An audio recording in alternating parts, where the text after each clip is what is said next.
on a gaming whim, but this ain't a game to him. You could be a Bradley's baddie too. You could be a Bradley's baddie too. So join Jovan and get your critical cap on. 'Cause there's a Bradley's baddie inside of me and you. Good morning, everybody. How you coolin'? How you living? How you coolin'? How you killin'? Welcome to Stream. It is Thursday, September 18th, 10:12 a.m. I'm your host, Jovan Bradley, here to chill with you and chat with you. We're currently live on Twitch. We're live on YouTube. And we're live on Facebook. We moved to all the places to try to bring the debates to you, the viewers, the audience. Now, here's the thing. We're live on YouTube, both vertical and horizontal. So if you're watching the vertical YouTube, say what's up. And if you're watching the horizontal YouTube, say what's up. I have all of you on my screen. I can see all of you. I can see all the vertical chatters, all the horizontal chatters. It's, there's a whole lot of going on for me right now, but we're going to see if we can't make it work. If we redeem hydrate, do we chug or drown? I'm supposed to drink when you do that, but you know. If you are watching for the first time, hello, my name is Jovan Bradley. I'm a leftist. I like to debate. I like to yell at people. I like to argue. Specifically, I like to argue about human rights. So today we are arguing about human rights with conservatives on the internet. Specifically, we're going to be talking to anti-trans, anti-American people. Now, I'm going to say right now that if you are anti-trans, you are also anti-American. That's just the nature of the beast, bro. You're both. I hate to tell you that if you are anti-trans, you are an anti-American. How does that feel? For me, it feels okay. For you, it might also feel okay. Anyway, welcome in, everybody. We also will be joined in a little bit by Katie. Katie's going to be debating with us for a little bit today. So if you know Katie, welcome Katie to the show when they get here. Until then, you just have me. You just have me, Jovan. It's just I. Hello. Hello, everyone. Now, we're rocking out with our clockins out. I have all the topics on the board, so we're going to do a quick just go over of the topics so everyone knows what we're going to be chatting about today. First things first topic of the stream. Oh, wait, I'm looking for something first. Wait, where is it? Where is it? It's here. Put that there. Place.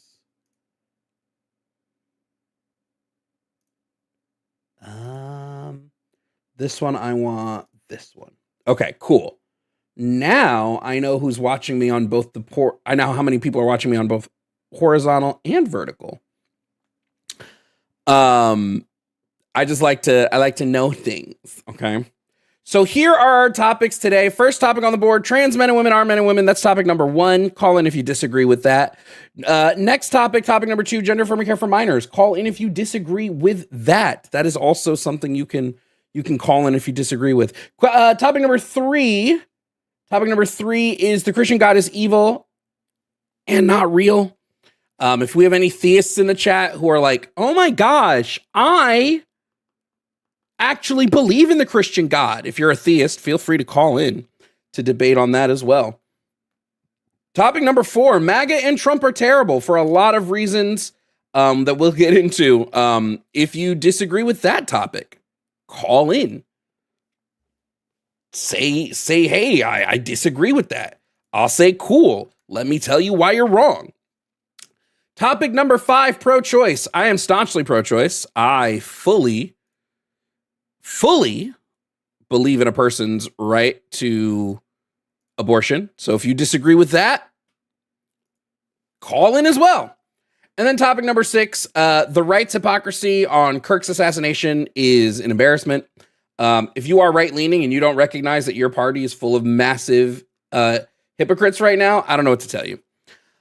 We already got a crazy message from somebody on YouTube. Looky here, chat.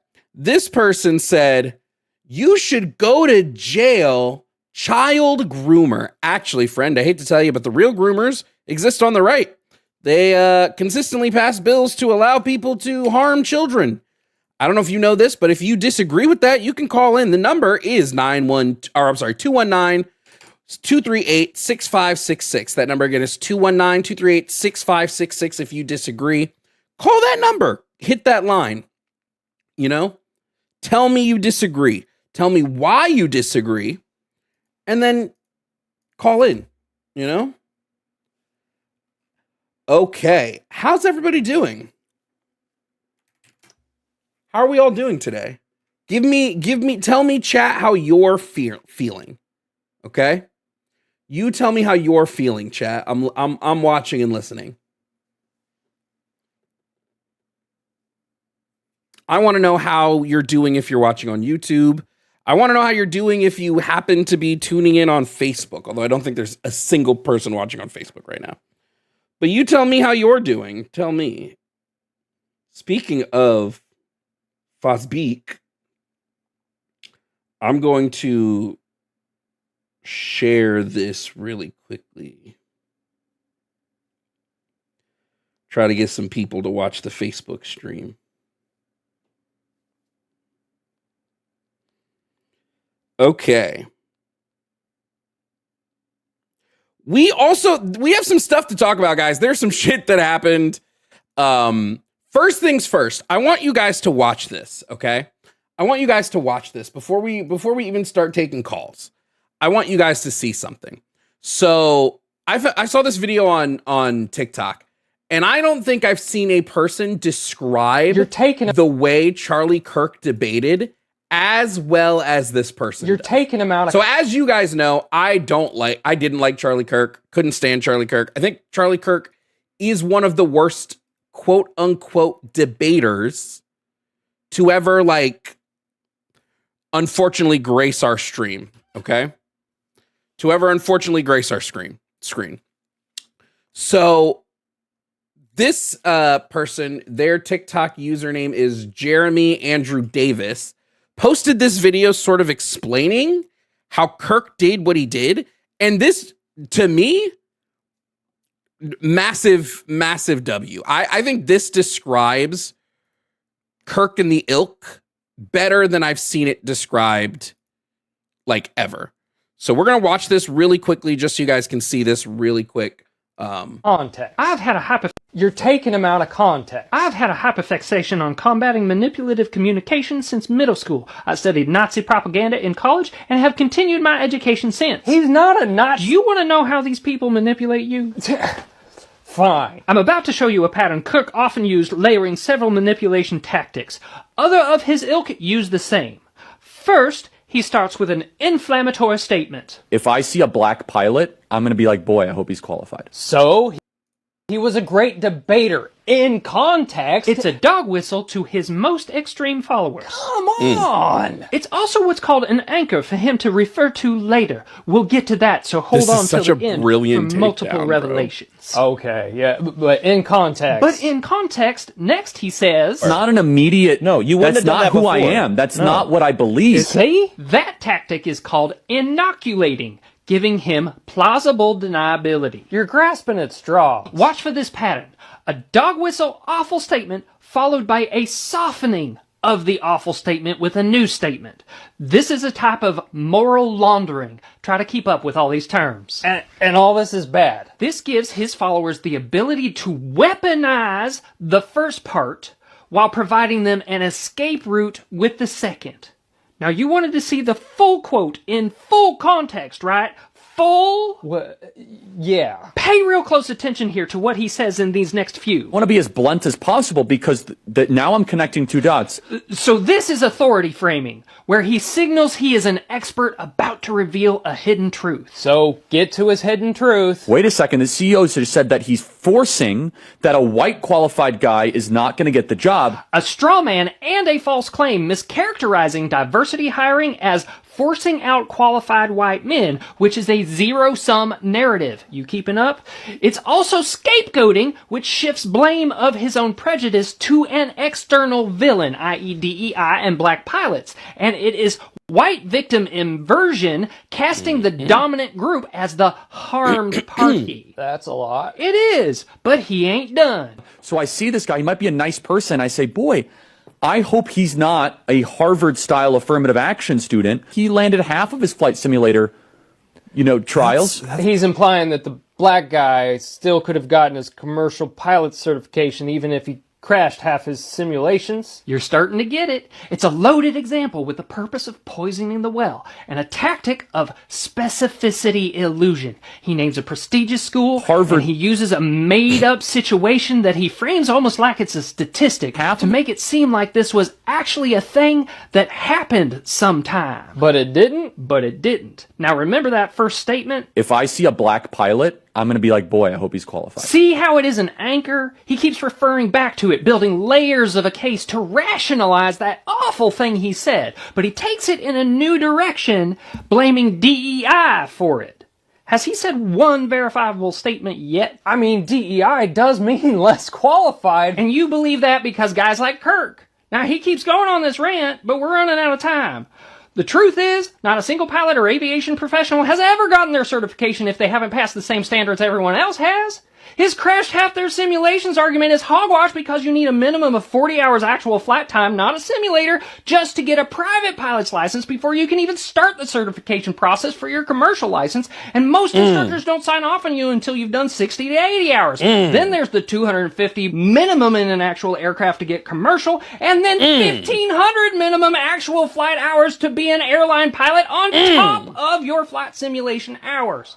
And the thing Kirk's arguments ignore is that if an instructor passes someone who is incompetent, their instructor license can be revoked. They don't do that. So what's DEI? Grants that fund outreach initiatives to get underrepresented populations interested in aviation. Funding for colleges and universities, including HBCUs, to develop and or expand aviation training and pipelines. Grants and scholarships that provide a means for those who can't afford the astronomical costs of aviation schools. And all of these programs are optional. No corporate or private entity is forced to do them. There has been drastic shortage of pilots and aviation personnel since Reagan's disastrous policies, which made training unaffordable, among numerous other issues. But now, because of DEI cuts, the shortage is getting worse. They weren't taking white people's spots. They have more spots than applicants. That's a lot to take in. So back to our subject. Be aware of this propaganda tactic. Inflammatory dog whistle statement, immediately followed to deny or soften that statement. Then rationalize the original statement, doubling down with fallacies and empty arguments. Kirk was not a debater. Kirk was a propagandist who sowed hate through manipulative, bad faith rhetoric. So I believe we should release the Epstein files. I agree. 8 with that last part. So unbelievably down, dude.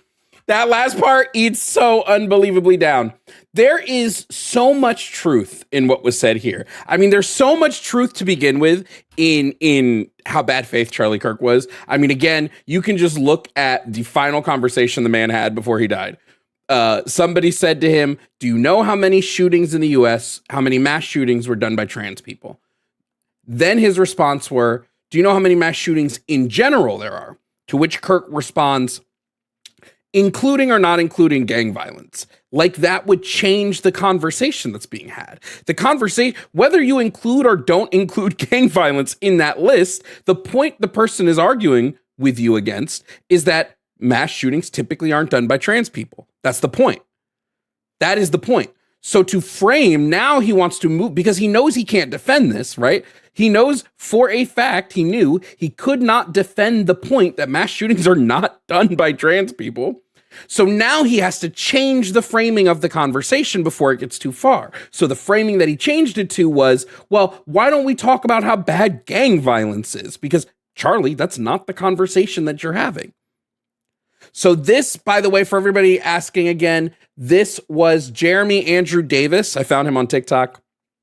Jeremy Andrew Davis, goated, W, wonderful. We love that. We love that for him. Great job. To this creator that's way more popular than me.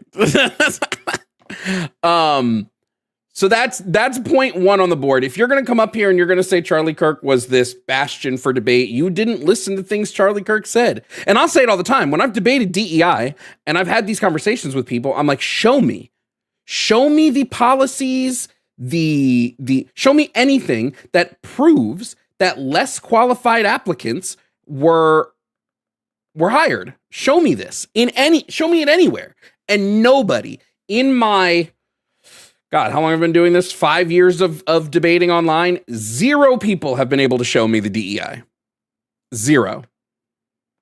So when you use DEI as a cover to say, well, I'm just worried that they'll be less qualified, but there is no evidence that unqualified people were hired to begin with, what you're actually saying is, I think black people are kind of stupid, and so I don't think they should be flying planes, so it freaks me out when I see them flying planes. You guys gotta be able to like actually pay attention. Next thing we're gonna talk about, and we're gonna look at real quick before we start taking calls, Jimmy Kimmel was fired. And I bet you're wondering, hey, what was it specifically that Jimmy Kimmel said? Because he got fired because he, according to MAGA, made disparaging remarks against Charlie Kirk. This is according to the chair of the FCC. This is according to ABC. This is according to Trump. This is according to everybody. He was talking so much shit about Charlie Kirk, so he was fired. Well, technically his show is on an indefinite hiatus because they want to leave the door open that they can bring him back. But he was essentially canned, right?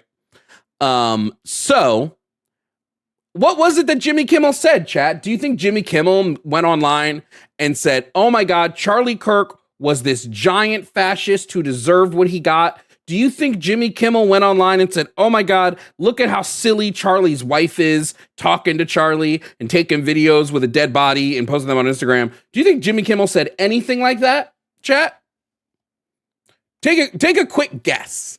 Do we think Jimmy Kimmel said anything remotely similar to this? What do you think? What do you think? Let's listen to what Jimmy Kimmel actually said and see. We can trust, though, right? We hit some new lows over the weekend with the MAGA gang desperately trying to characterize this kid who murdered Charlie Kirk as anything other than one of them and doing everything they can to score political points from it. In between the finger pointing, there was grieving. On Friday, the White House flew the flags at half-staff, which got some criticism. But on a human level, you can see how hard the president is taking this. My condolences on the loss of your friend Charlie Kirk. May I ask, sir, personally, how are you holding up over the last day and a half, sir? I think very good. And by the way, right there, you see all the trucks? They've just started construction of the new ballroom for the White House, which is something they've been trying to get, as you know, for about 150 years. And it's going to be a beauty. Yes. Okay. He's at the 4th stage of grief, construction. Demolition. I think it's funny. Construction. Good joke. This is not how an adult grieves the murder of someone he called a friend. This is how a 4-year-old mourns a goldfish, okay? And it didn't just happen once. When I heard it, I was in the midst of, building a great, for 150 years, they've wanted a ballroom at the White House, right? They don't have a ballroom. They have to use tents on the lawn for President Xi when he comes over. If it rains, it's a wipeout. And so I was with the architects that would design. It's going to be incredible. And they came in, they said, Charlie Kirk is dead. I didn't know what they meant. I said, what do you mean dead? Charlie Kirk was shot. And they thought he was dead because it was so horrific, And I said, Dad. And then we installed the most beautiful chandelier, sconces you wouldn't believe.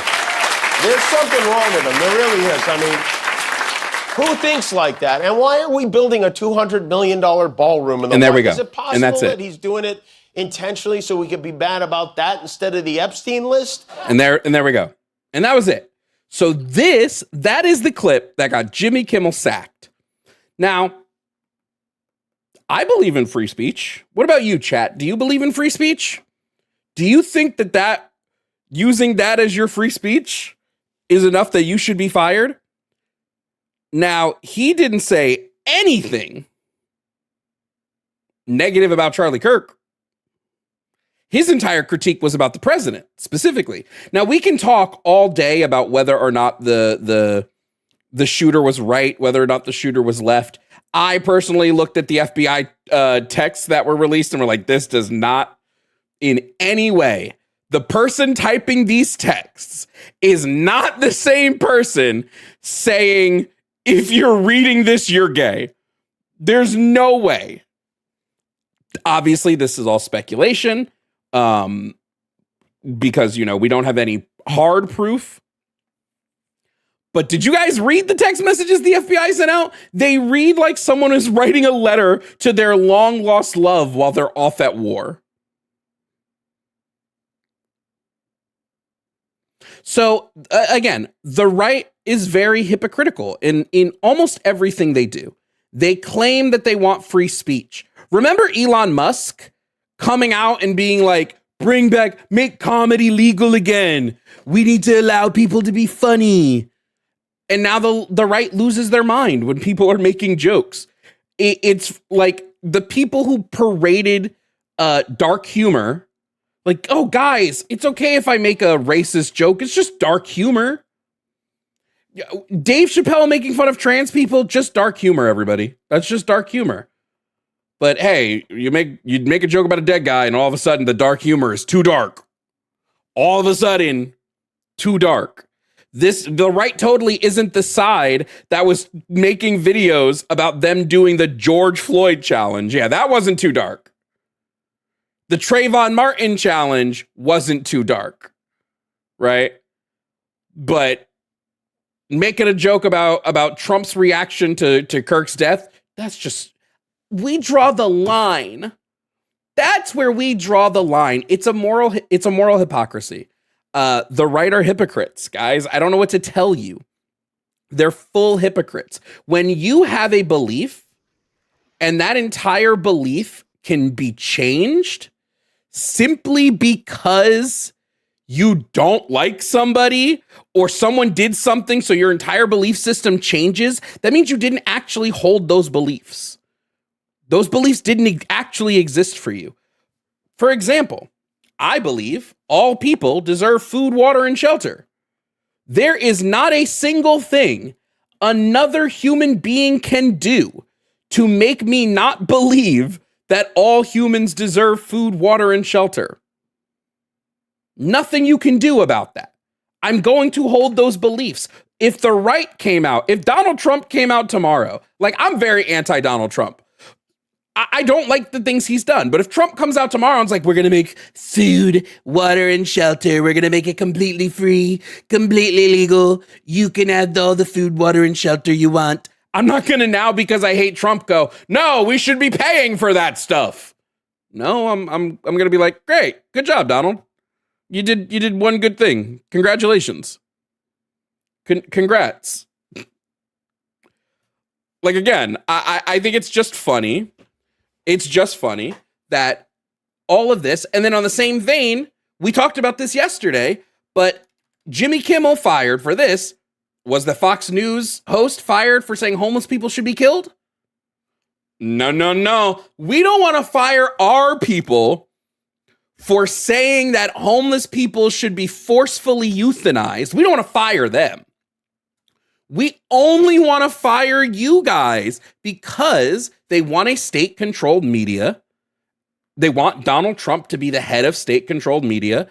You guys, the FCC chair, the chair of the FCC. Remember that the right is against three-letter agencies, have been wildly against three-letter agencies.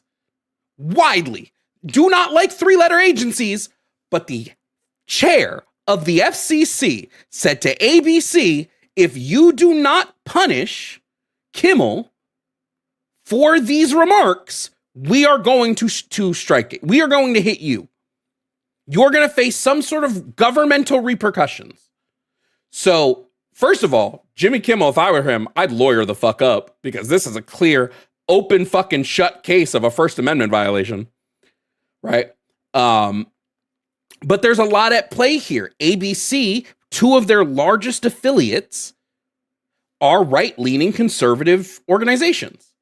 So they also put pressure on ABC to say, hey, if you don't punish Kimmel, we're going to have issues. So the right has been, listen, I didn't like Charlie Kirk, okay? I thought Charlie Kirk shouldn't have been saying the shit he's saying. I'm also in the camp of, I don't think like the government should have come in and like shut him down. But the right absolutely thinks the government should come in and shut people down. It is their biggest thing. The right thinks the government should be in control of the media. The government should be in control of what you're allowed to say. The government should be in control of what is allowed on your television screens. That's what the right believes. And they can try to say,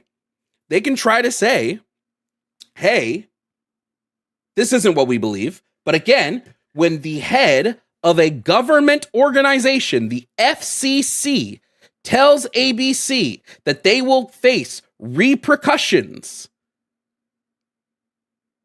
for what Kimmel said, and then tries to put pressure on Kimmel and force Kimmel to donate money to Kirk's family and to TPSUA, or what, Turning Point, TPUSA, to say, oh, Kimmel needs to donate to this. This is state-run power, and it's so interesting that the party that is supposed to be against state-run government, we're against big government. We're against big government. That's what we do. We want to drain the swamp. We don't want the swamp. We want to just put our swamp in.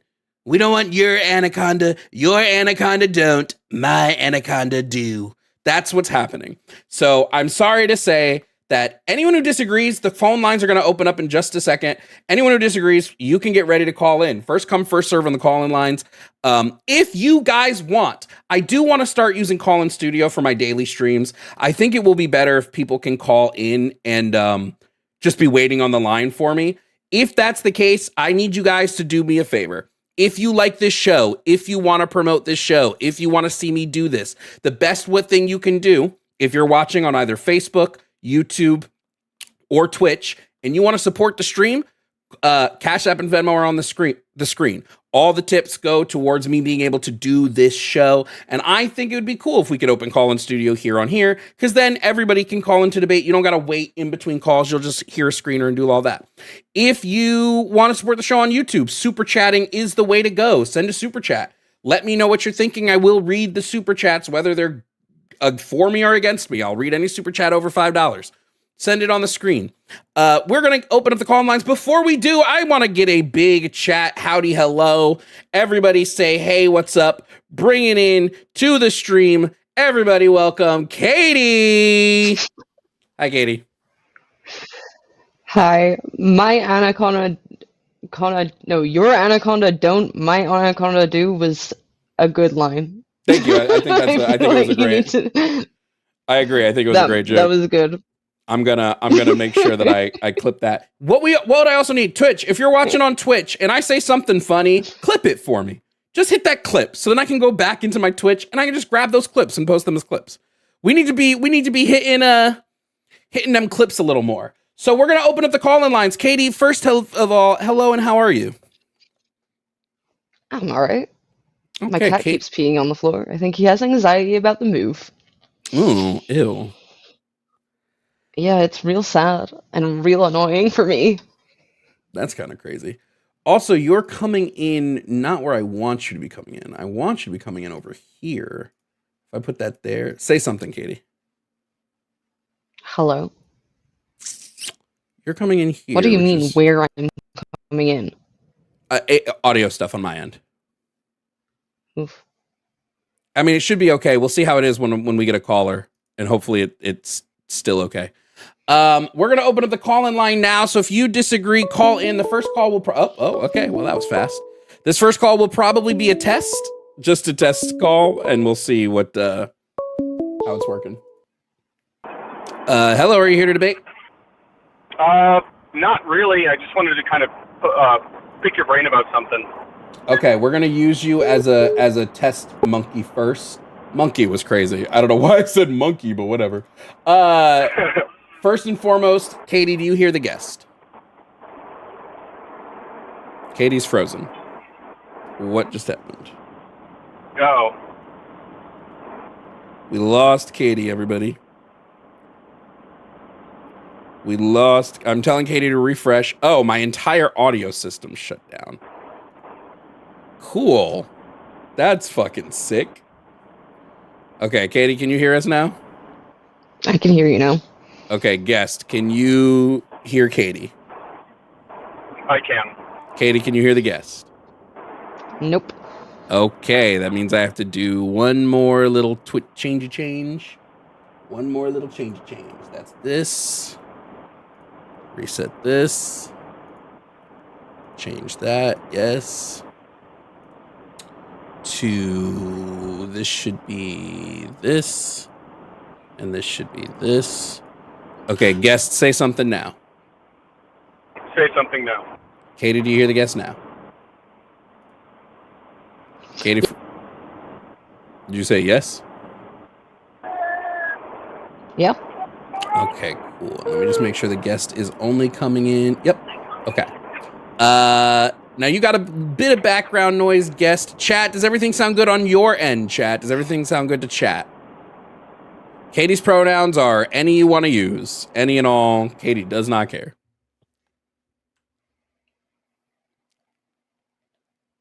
Okay, everyone says we're good. Okay, now we might lose in a second. I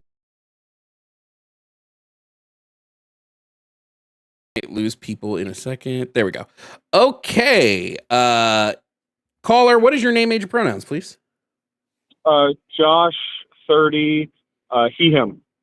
Josh, 30, he, him. And Josh, what was your question? So I just wanted to know what your guys, because I've been seeing debates online about this, and I wanted to know your guys' opinions about whether the existence of gender dysphoria and the trans experience kind of reinforces the existence of gender stereotypes and gender roles, and whether or not, if they do, that's necessarily a bad thing or a good thing, or yeah, I just wanted to get your guys' opinion on that. Well, I personally think they don't reinforce gender. You said stereotypes, right? Gender roles and or stereotypes. Yeah, I don't think they enforce gender roles at all. It can enforce some gender stereotypes, but stereotypes aren't on their face bad. Stereotypes are just telling us that this is a behavior we tend to see. So I think it can enforce what we like typically see on occasion for the different genders and the different gender expressions, but I don't see anything inherently negative about that. Katie, what do you think? Yeah, I don't think there's any negative. The problem with gender stereotypes and gender roles is when they're being expected of people, when you're applying that to people based on, like, so if you apply a gender stereotype, as soon as you know someone is a woman, you think, okay, they're probably in a mother role or a caring role. That's a problem. But if that's not happening, then these are just things that we see in reality. Right, when they're like being used to force people in boxes as opposed to just describing general trends. Yeah, it's okay for trends to exist. It's okay for the majority of women to be fit into one category. Like that's normal. That's just the world. Okay, cool. I appreciate you guys. Yeah, absolutely. Thanks for calling in, Josh, and you have a great rest of your day. Yeah, you too. Thank you. That was Josh, everybody. That was Josh. We have some thank yous to do in between calls. First of all, thank you, Rebecca, for the $5 Cash App. Thank you for supporting the show and supporting the stream. Also, thank you to the Pope for the $10 super chat said, "You to go. Also, welcome Katie." Thank you so much, the Pope. Thank you, Bigfoot Survival, for the $5 super chat. Said 2 homeless camp mass shootings in Minneapolis same day. Coincidence? I think not, and I think it's interesting that it happens pretty much right after a Fox News host says we should kill homeless people. Seems kind of weird. Seems kind of like inciting violence, you know? And then Cyborg, thank you as well for the $10 super chat, said, "With everything happening now, how do we combat all this? The people who need to see this won't." It's tough. My camp has sort of been to spread as much information as humanly possible, as much education as humanly possible, and hope that the right people who need to see it, see it. That's what I'm hoping. Okay. Thank you guys for the super chats. Thank you for the tips. Remember, they all go to supporting the show. I think we're going to try to do call in studio next show. If I can't get, if I can get a call screener, I would need somebody to screen the calls, during the show. So we'll see if that's something that we can get in. There are 281 of you watching on Twitch. Hello to the Twitch watchers. 540 of you on my YouTube, vertical, and 263 of you on YouTube horizontal. So welcome in all of our chatters today. I don't know how many are on Facebook, probably like 2. So thank you to all the watchers. Thank you to all the viewers. Katie, I need you to move like slightly. I need you to just get center if you can in your camera. Just slightly, just yeah. Wait. It's gotta be center, or I'm gonna caress the. You're gonna lose it. You're not centered, bro. Yeah, but I'm angled and looking. I'm not looking dead onto the camera. I'm like at an angle, and then like I'm looking at all of the other stuff on the screen. Okay, we're gonna open up the call-in line. Call-in lines are officially open. If you disagree with any of the topics on the board, feel free to call in. The number 219-238-6566. If you are in disagreement, call in. Tell us what you disagree about. We are standing by. If you're too scared to call in because you're like, oh shit, I can't defend my views, then like don't. If I don't pick up on your call, just wait a second and call back. You know, I can only take one call at a time. Hello, are you here to debate? Yep. Okay, what's your name, age, and pronouns, please? My name is Jeff. I'm 27, and I live in New York. Okay, did New York become a pronoun all of a sudden? What's your pronouns, friend? Oh, with my pronouns, I'm sorry. He, him. Okay, no worries. I also know you live in New York because we have the same area code. Okay. Jeff, what topic on the board were you calling in to debate about, friend? Not really one specifically. I kind of have disagreements with all of them. Okay, well, pick anywhere you'd like to start. There are 6 topics on the board. Let's start with the third one, the one about the Christian gods. You said the third one? Yes. Okay, third one. So we got it. So, Jeff, are you a theist? I am. Okay. Can you tell me what denomination or what religion you follow? I'm Christian. I'm fairly new to this, so I don't really have a specific denomination or anything. I just read the Bible. Okay, no problem. So I will just tell you my stance, and then you can go from there. So, me personally, I do not believe in any religion. I don't believe there is a God, and I do not believe in the Christian God specifically. If the Christian God is real, based on the writings of the Bible, I believe that this would be an evil and immoral being. Okay, I just don't really get that. Okay, what don't you get about it? I mean, I'm just in general, I'm a reformed leftist, and leftism rotted my brain. But the second I finally picked up the Bible and I read it cover to cover, it took me months. I'm a slow reader, but second I did that, it just all made sense. So I'm thinking you just probably didn't read it all. I've read the Bible multiple times. My question to you, Jeff, as somebody who's read the Bible cover to cover, what evidence do you have that the Bible is true? My faith. Okay, so that's all the evidence I need. Okay, So there is a fundamental difference in the way you and I both engage with the world around us. I don't engage by believing in things with a lack of evidence. Without evidence, I have no reason to believe in the claims of the Bible, especially given that the Bible is a largely contradictory book that contradicts itself like time and time again. So because of this, I don't believe. Hold on, though. You said I don't have evidence, but I just told you my evidence. Faith is not evidence, friend. Faith is quite literally the absence of evidence. You have faith that something will work, absence of evidence. But I don't understand. What's there to understand? But like, my heart tells me it's right, and that's evidence enough. Okay, Jeff, okay, are you? my heart tells me it's hold on, wrong. Katie. Hold on, Katie. Jeff, are you LARPing? It sounds like No. you're LARPing here. It sounds like these aren't actually what you believe, but you're acting like somebody who believes in this, so that way it could seem like, I don't know, like I guess I'm getting a W in the call or something. I would not do that. But I mean, no, it's. I mean, I don't believe in like. I don't have like scientific evidence for this. I'm not trying Well, to you don't argue have. that. This is just, If your claim is that you're serious, Jeff, and you're not calling and you're not LARPing and you're not trolling, you don't have not only scientific evidence, you don't have any practical evidence at all. Zero. I never said I believe it literally. It's literally true. Okay, so the Bible isn't literally true. Yeah, it's. I think it's. Well, I think parts of it are, but I think it's. How do you more choose which parts are true? If the Bible is, if there are parts that are untrue, how do you decide which parts are true and which parts are not? Okay, I think the parts of Jesus are true.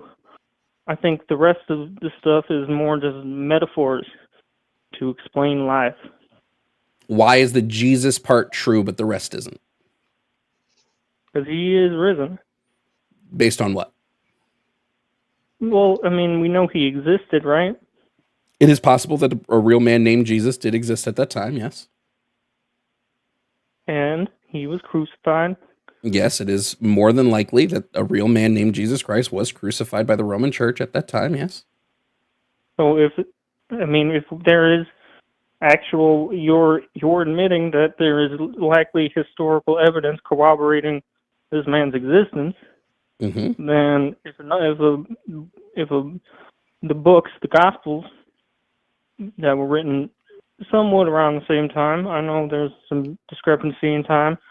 If the historical record corroborates what the Gospels talk about, how is that not proof? Let me ask you a question, Jeff. Have you ever read the book Abraham Lincoln Vampire Hunter? I've heard that it's a movie. I did not know it was based on a book. Yeah, it was based on a book. I've never seen the movie or the book. Okay. Now, what if I were to tell you that book, Abraham Lincoln Vampire Hunter, is completely, utterly true? It's true. Abraham Lincoln fought. So Abraham Lincoln. No, but I'm telling you, based on my faith, that Abraham Lincoln fought vampires. Okay. I wouldn't agree with that. Why not? Personally. Was Abraham Lincoln a real person? Well, he was, but I believe. Did he really exist at one point in time? He probably did, yeah. Was Abraham Lincoln assassinated by John Wilkes Booth? I don't know if it's quite that simple. I would say it was. As far as burden of proof goes for evidence, you've provided me the exact same that I just provided you.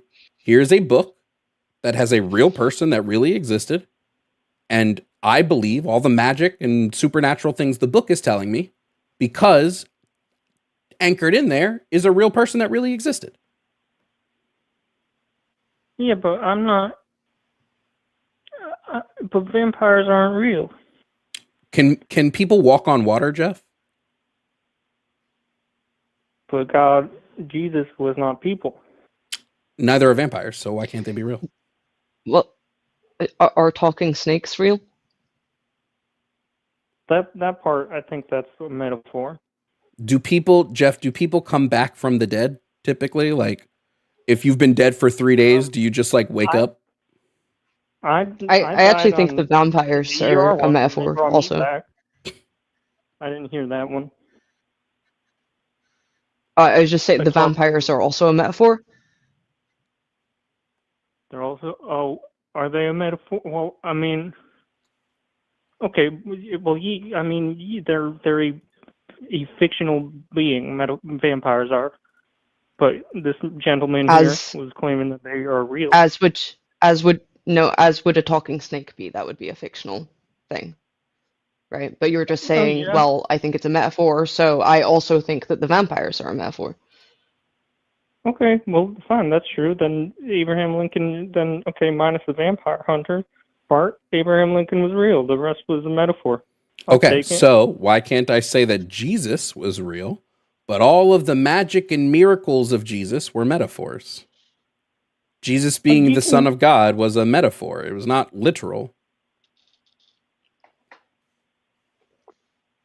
You know, I never really thought about that. Not once in reading the whole Bible? I'm still kind of new to this, like I told you. Okay. Do you acknowledge now, going forward with the conversation, Jeff, that you don't have any real evidence to suggest that God exists, that Jesus was the Son or personification of God, that Jesus rose from the dead, that Jesus performed miracles, and that the Christianity as a whole is real and accurate? Hey, so hold on. Holding. Okay. But why is the Bible itself not evident? Bible is the claim. The Bible is the thing Bible telling is us that this is real, and it's not the evidence that it's real. But weren't they there? Wasn't who there? The apostles. Matthew, Mark, Luke, John. Yeah, do you think the apostles might have had some sort of gain? Like they might have gotten something out of making people believe that Jesus was the Son of God? I mean, they amassed a big following of people, did they not? But did they? I don't know much about their life's history. Did they take advantage of this?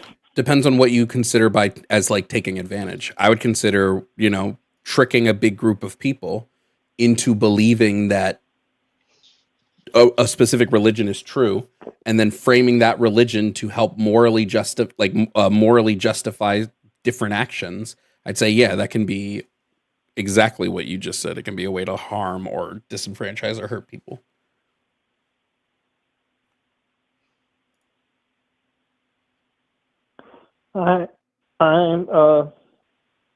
You got me a little bit stumped here.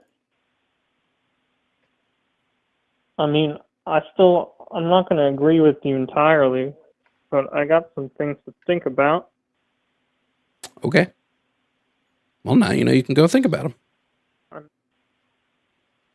I'm a little shook up.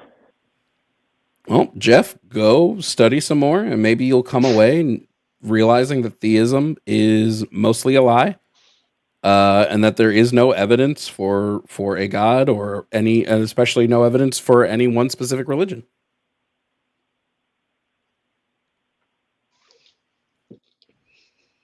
Okay. Okay. Okay. Goodbye. Okay. Yeah. I still don't believe that was a real call. It looks like my internet is doing internet things. Let me see if I can't get our calls back or get our stream back up. YouTube, do you guys see me okay? Is it just Twitch that's having the issues?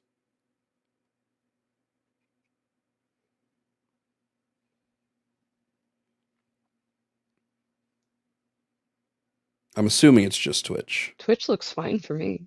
What's going on Twitch? Well, some people were having issues. Oh, a little laggy. And I'm seeing all of the streams sort of breaking out right now.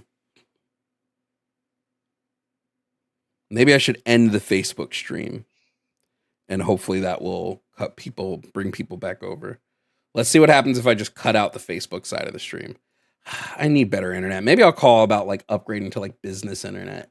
My internet needs to be way better than it is. Okay, let's see. Let's cut out Facebook and see if that helps the other streams.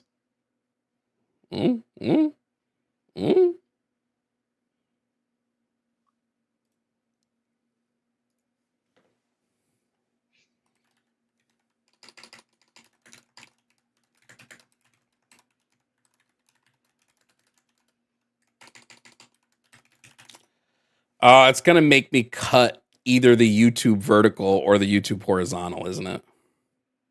I just have this feeling. Okay, wait. Okay, chat. I think it's corrected itself. Refresh if you need to. But I think we're back rolling. Katie, you're seeing a really low quality version of the stream, right? Yeah. Okay, I'm going to make it even lower to just save on bandwidth.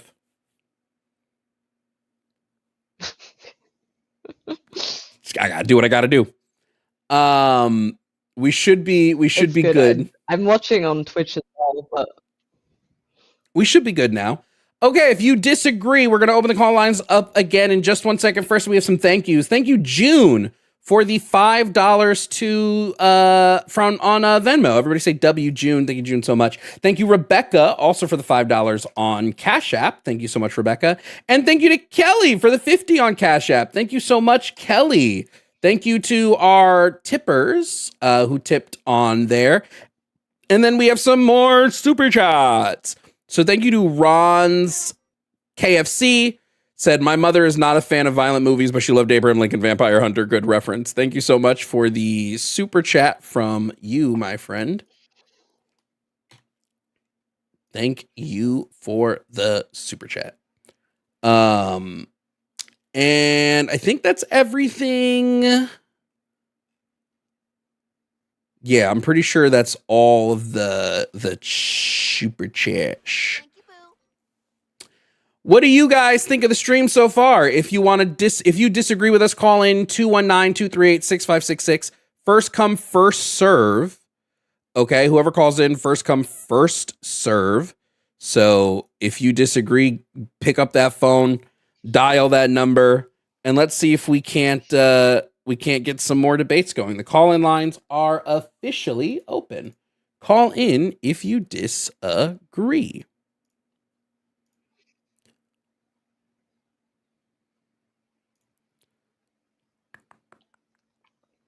Oh, I think YouTube shut off the horizontal stream. No, it's still going. Maybe. I don't know. Anyway. Hello, are you here to debate? Yes. Okay. What is your name, age, and pronouns, please? Hi, my name's Chad. I'm 29, and my pronouns are he, him.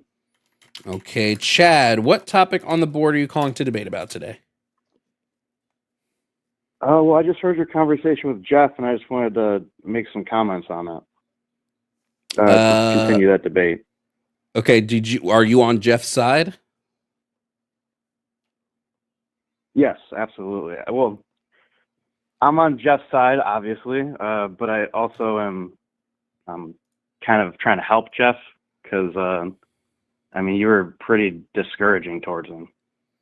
Discouraging? How so? Well, he was coming at you with some goodwill. He was coming at you with some, honesty about how he was feeling and everything.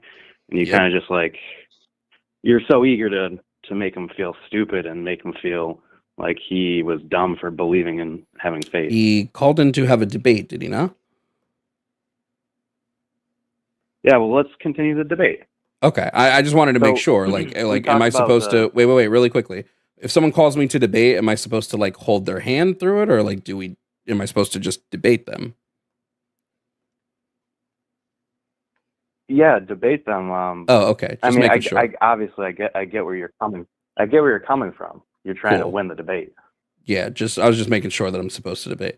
Okay, great. So Chad, you are a theist. I assume you are Christian. Yeah, I'm Christian. So the reason, back to the thing about holding hands, I mean, I just feel like, you wanted him to be on your side, which obviously is what, a debate, that's like the framework of a debate. But I mean, like, I can't see how you would discourage someone just from like disbelieving. I mean, I don't care if he's on my side or not. He wanted to debate the validity of his religion. If you can't handle a debate about the validity of your religion without like that upsetting you, then I don't know. Maybe you're not like too tied to that religion to begin with. No, I mean, I get where you're coming from. Let's put it that way. Anyway, so back to the evidence. So great. What's your evidence for God, specifically the Christian God? So the first thing is that we exist. So there's got to be something to this. Okay, so this is just a God of the gaps argument. I reject the God of the gaps argument as like convincing evidence, because that's not evidence for a God. That's just evidence that there might have been something that created us. I can easily throw anything else into that. Right now, you're saying that it's a God, and it's the Christian God specifically. I could very easily throw in a giant plate of spaghetti, because I have just as much evidence for that as you have for the Christian God. Yeah, well, so I mean, that's just. I think that to be honest, we have to go with there's this creation that's much more than we understand. You take every single person, add up all their knowledge, and it still doesn't come close to knowing the full truth. Great. How is this evidence for God? Well, so it's evidence to not come to a conclusion and be so sure. Let's put it that way. What am I sure about specifically? There is a God. What am I sure about? No, what am I sure about? Well, you're sure that there is no God. Correct. Why am I sure there is no God? Because you don't have sufficient evidence. Okay. And your evidence for me to believe that there is no God is that there could be a God. So how is this evidence going to convince me when my belief is grounded in a lack of evidence? So well, you just said something. You kind of contradicted yourself when you said, I'm not trying to convince you that there is no God. I'm trying to convince you that there is. Yeah. If your argument is that, well, you don't know that there couldn't be a God. Okay. How is this supposed to convince me of there being a God? I think that's a very good place to reside in, because I'm not claiming that I know, because I have doubt. Sure. I'm a human. But you're claiming that you do know. No, you are. You're told. Are you a Christian? Yes, I am a Christian. Then that is a claim that you do know that there is a God, because otherwise you would be agnostic. But you not only do you believe there is a God, sir, but you also believe in this specific God. You claim to know that this specific God is real. Sir, you're incorrect with your statements. I'm not. But you can try to explain how. I believe, and I have faith, but I also have doubt. So that doubt doesn't get me to a place where I say I'm 1,000% sure, because it's been a long journey, struggling, and actually that has made my doubt recede, but I still have doubt. Okay. And Chad, why do you believe in the Christian God, for instance? Water, you said, why do you believe in the Christian God over a Hindu God? Or why do you believe in the Christian God over like the Greek pantheon? I'll let you ask your question in just 1 minute. So you said, do you believe that people can walk on water? I think in the Bible it says that Jesus, and was it Peter or Paul? I haven't gotten it perfect down, but one of the disciples was walking on water, and then he had doubt, and that's when he fell through the water. Anyway, so back to your question. Yeah, why do you believe in the Christian God specifically over, for instance, the Greek pantheon? Why would you believe in that God over those gods? Well, I think the fact, like, I remember you saying in your previous argument against Jeff that the people had so much to gain from making this religion. I mean, of religions, it's pretty interesting. A lot of these religions, they declare, oh, this is the most powerful person. They're the god of war. They're the god of this. They're the god of that. And they have all this power and blah, blah, blah. And in Christianity, it's kind of like this. Like, if someone's being, annoying or whatever, and you could do more, but you restrain yourself, that's like actually true power. Like, if you're able to not get angry, you're able to not be violent, you're able to restrain yourself, that's a lot more power than the god of war. And it's so interesting because that's like goes against what humans, like, for survival, we're always constantly, striving to have that, to be that strong and to be in a position of, good chances of survival. And so it goes against our like instincts to believe in, a religion where the centerpiece was weak, if you want to call it that. So when you said that these people had all this to gain from creating this religion, they were actually choosing to follow something that that made them a laughing stock. But you believe in this person who was crucified, the most humiliating death. Okay, so Chad, just really quickly, a few things that are an issue here. You're not really answering why you specifically. I asked why you specifically don't believe in Christianity over one of these other thousands of religions we have, such as like the Greek pantheon. Why is the Christian God? Second, I would disagree that people were laughing at the apostles and disciples of Jesus because I think that he was quite literally. I'm sorry. I'm speaking now. I gave you a chance. I asked you specifically. Second, I think it's ridiculous to claim that people were like laughing at the apostles of Jesus when the reason Jesus was killed by the church is he was amassing such a following of people that they felt threatened by his presence. And so they had him slaughtered. So this idea that people were like laughing at the apostles, I think is just like a mischaracterization of like historical events. I'm sure that there was people who weren't laughing, but if you look a lot at of them over the course of history, how many people were at the hill? How many people were at the hill waiting to see if Jesus resurrected? How many people were waiting for him? Yeah, because also in the Bible it says like, blessed are you who have seen, but blessed even more are those who haven't seen. So people who actually saw Jesus speak, they were much more convinced than people down the line, because it became harder to believe when Jesus. Christianity is the largest religion in the globe. I don't think it became really hard to believe in Christianity. I don't think that's a thing ever. My question to you is, you're sitting here claiming that the apostles were like being laughed at. Where's the evidence that they were laughed at, that they weren't? People were blindly following them time and time again. There were people that were found. Didn't a lot of them get crucified and beheaded and jailed and all this after? Some of them did, yeah. I mean, so you're saying that they were redeemed, they were the most admired people, no person on the face of the earth laughed at them, and yet they were this would be a really crazy straw man of what I said.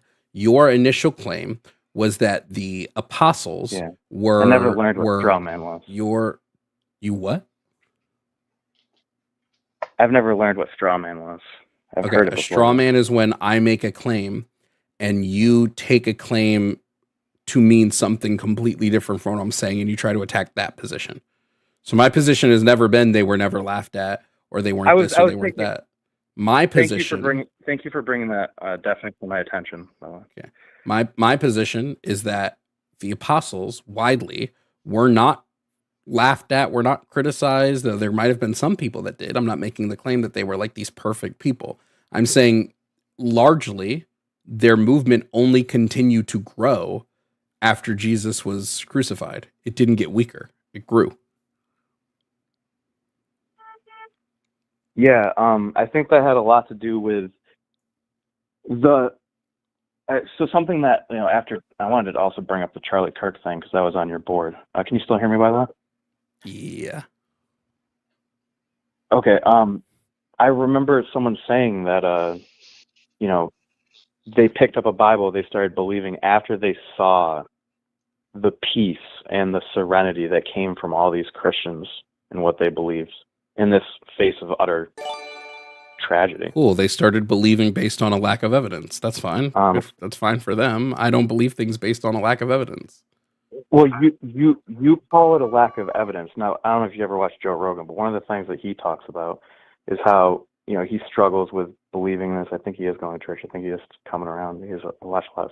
But he says the one thing that's the most convincing is the true, serenity and, the true peace. You know what I remember? I remember the true serenity that existed in the year 2019 when Pokemon Go dropped, and how there was a peaceful summer and everybody loved each other and we were all just out catching Pokemon. Should I believe in Arceus, the god of all Pokemon, the creator of the universe? Because, wow, look at the serenity that Pokemon brought to people for a time. Yeah, for 1 year you mentioned, but people have been getting serenity from Jesus Christ for 2000. People have been getting serenity from Pokemon since 1999. You can also just compare it to other religions. I mean, the thing that came to mind for me was Buddhism. Talk about the serenity of something, right? So why is it that the serenity of Christianity makes it true, but not the serenity of Buddhism or any other belief? So I had a good friend who is Buddhist, and I've been to Buddhist monasteries before. I'm not knocking. This is where I have no answers for you. I don't know, actually. I know that Buddhism is incredibly peaceful, that there's so much peace in religions other than specifically Christianity. I just was bringing up what I believed was why Christianity has thrived, and it wasn't. But I'm not asking you for why. I'm asking you for the evidence. You said that somebody in your life, and Joe Rogan said that they came to Christianity because of the serenity here. And then when I said, okay, so they came because of lack of evidence, you said, well, no, they didn't. It wasn't because of lack of evidence. The serenity is the evidence. Well, the serenity is not the evidence of anything. Do you have, Chad, just to get us back on track, any convincing evidence that the Christian God is real?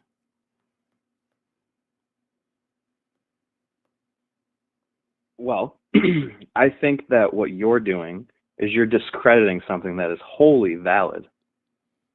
No, I'm asking you for evidence.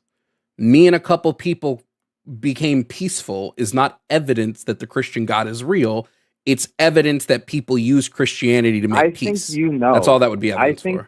I think you know that me as a human on Earth, that I don't have pictures of Jesus, walking on water. I don't have, I think you're aware enough to know that any person who believes, it's not like they're going to have an open and close. This is just so certain. Yes, because there is no, yes, faith. Because you are, yes, faith. When we talk about religious faith, it is in and of itself a blind belief. It's believing in something despite there being a lack of evidence. So if you're going to tell me that this thing is true, oh yeah, go ahead, Katie. So for here's where I got really. I just wanted to. The reason I called it because of how you were. The reason I called it because how I felt you were treating Jeff, and this is what I'm trying to get across, is that for you can come to your decision, and you can say that for you there's not enough evidence.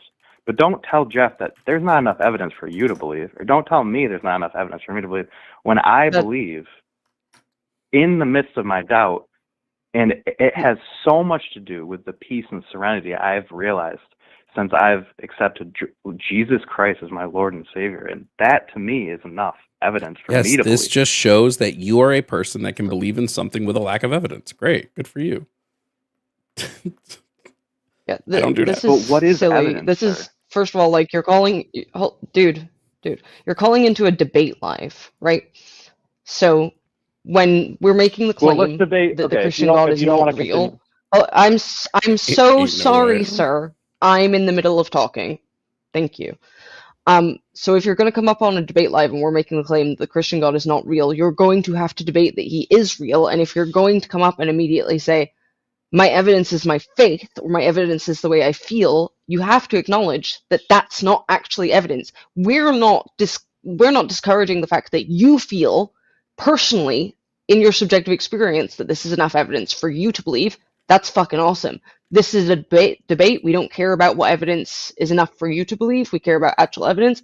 If you don't want to debate whether or not God is real and you're admitting that you don't have any evidence you can show us or talk to us about other than your feelings, why not debate the aspect that we say the Christian God would be evil if he was real?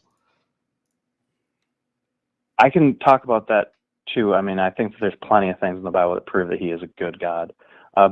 What I want to say is okay, so if I had a picture in the 50s and it was a picture or a video of this person shooting this person, you go, wow, this person, this is evidence. But fast forward today, I can manufacture that. And so what I'm trying to say is that what you're saying is evidence is only evidence, in a time frame. Okay, it has to look like this. But evidence needs to be more convincing as time goes on. We've gotten to the point now in the theist argument in which now, instead of contending with the argument, you're saying, well, I can't give you evidence because there is no evidence that will convince you. There can be no evidence for this thing, which if that's the case, I don't know what you think you're doing. There could easily be evidence. I believe Julius Caesar existed, for instance, because I have evidence that Julius Caesar existed through historical data, through historical accounts, through artifacts. With that's why I believe that Jesus Christ probably existed. I'm asking for evidence that God is real.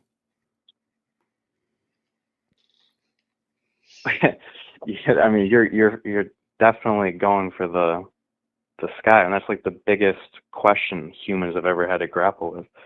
And I mean, when it comes right down to it, I started off by saying I don't have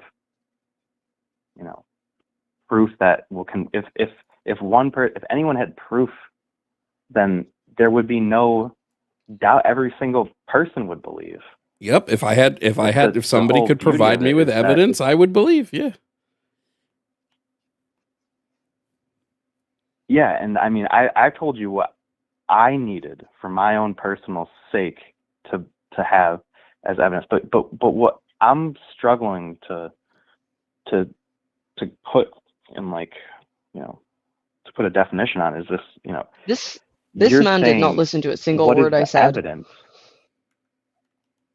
What I'm sorry, you said it's subjective or it's your feelings.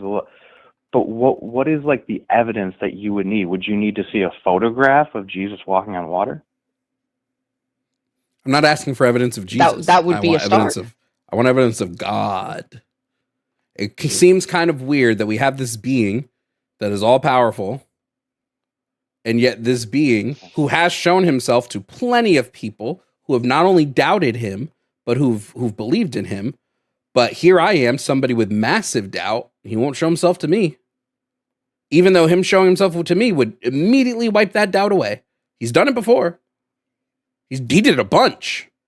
But now all of a sudden, nah, you'll figure it out. You'll believe. And if I don't believe in him, with literally zero evidence, he will punish me for eternity. That doesn't seem like a good person. That seems like the exact opposite of a good person. If I said to Katie, hey Katie, there's a cookie on this plate. Yeah. Don't eat this cookie. And I come back and the cookie is gone, right? And then there's Katie standing there. And then there's a 4-year-old with chocolate on their face standing there. And I, with zero evidence, go, Katie, you ate this cookie. I'm going to burn you for all of time. I wouldn't say I'm a good person, would I? I would say I'm probably a really fucked up person at that point. I 100% ate the cookie and then smeared chocolate on the kid's face.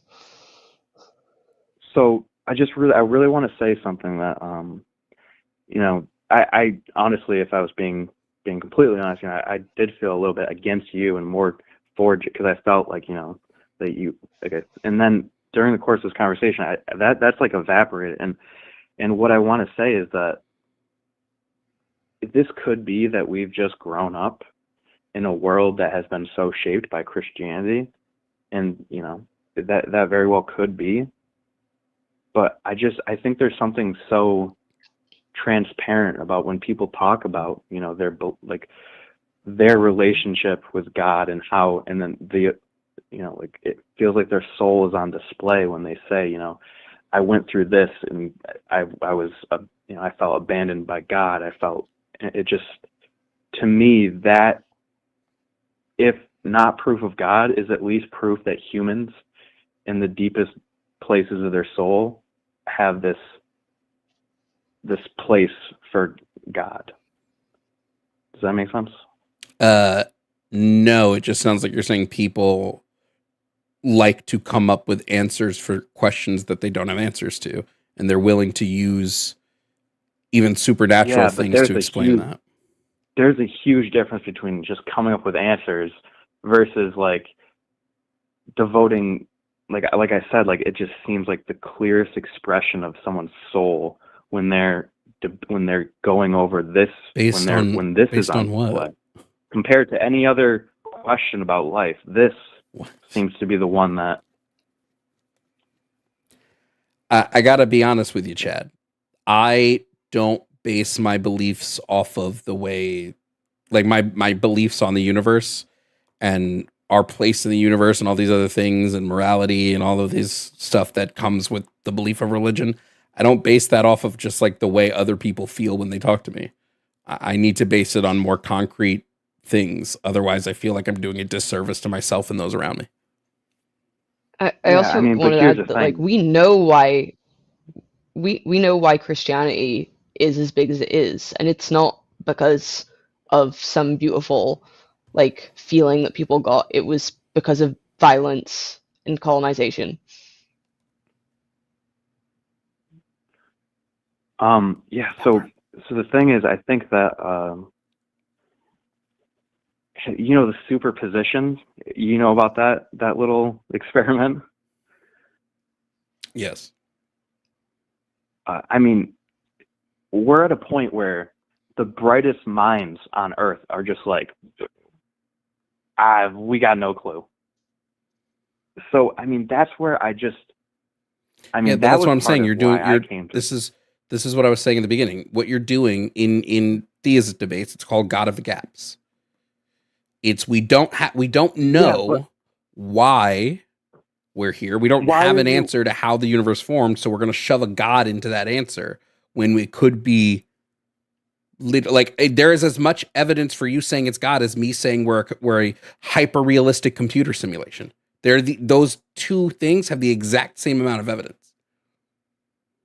Yeah, I 100% hear you. I get where your logic is gone and where it's, I get it. I think that when you talk about, like, you need more hard evidence, you don't just go off of people and their way of existing. But if you look at creation, humans, I think, are the most amazing aspect of creation. I'm a sucker for a good sunset. I love dogs. I love, I think there are way better creatures than us, like design wise. We can't even hold our own heads up for like what? How many months after we're born? Whereas a giraffe is born standing up. Dolphins. But they just spend their whole life eating sleep with half of their brain at a time. I spent my whole life eating fucking double cheeseburgers. What's the difference? Yeah, but that's the thing. Like, you can pick that. The giraffe can also pick. The giraffe picks what tree they want and whether they want to eat from that tree. But unfortunately, Chad, we are at the end of our conversation. Somebody did pay to move on. It's been over 20 minutes, and so Chat has said they want to move on. If you'd like to call back, Savior, thank you so much in Jesus' name. Bless you guys. Amen. Okay. Amen. Okay. Can I just say, like, when people go on this argument of like human beings are just amazing, we are awful. We are so terrible. We are responsible for all of the major catastrophes that happen in the world, and we make all of the natural ones fucking worse too. Like, what are you on about? Can we get a quick chat thank you to both Alexa and Jay for wanting us to move on from this guest?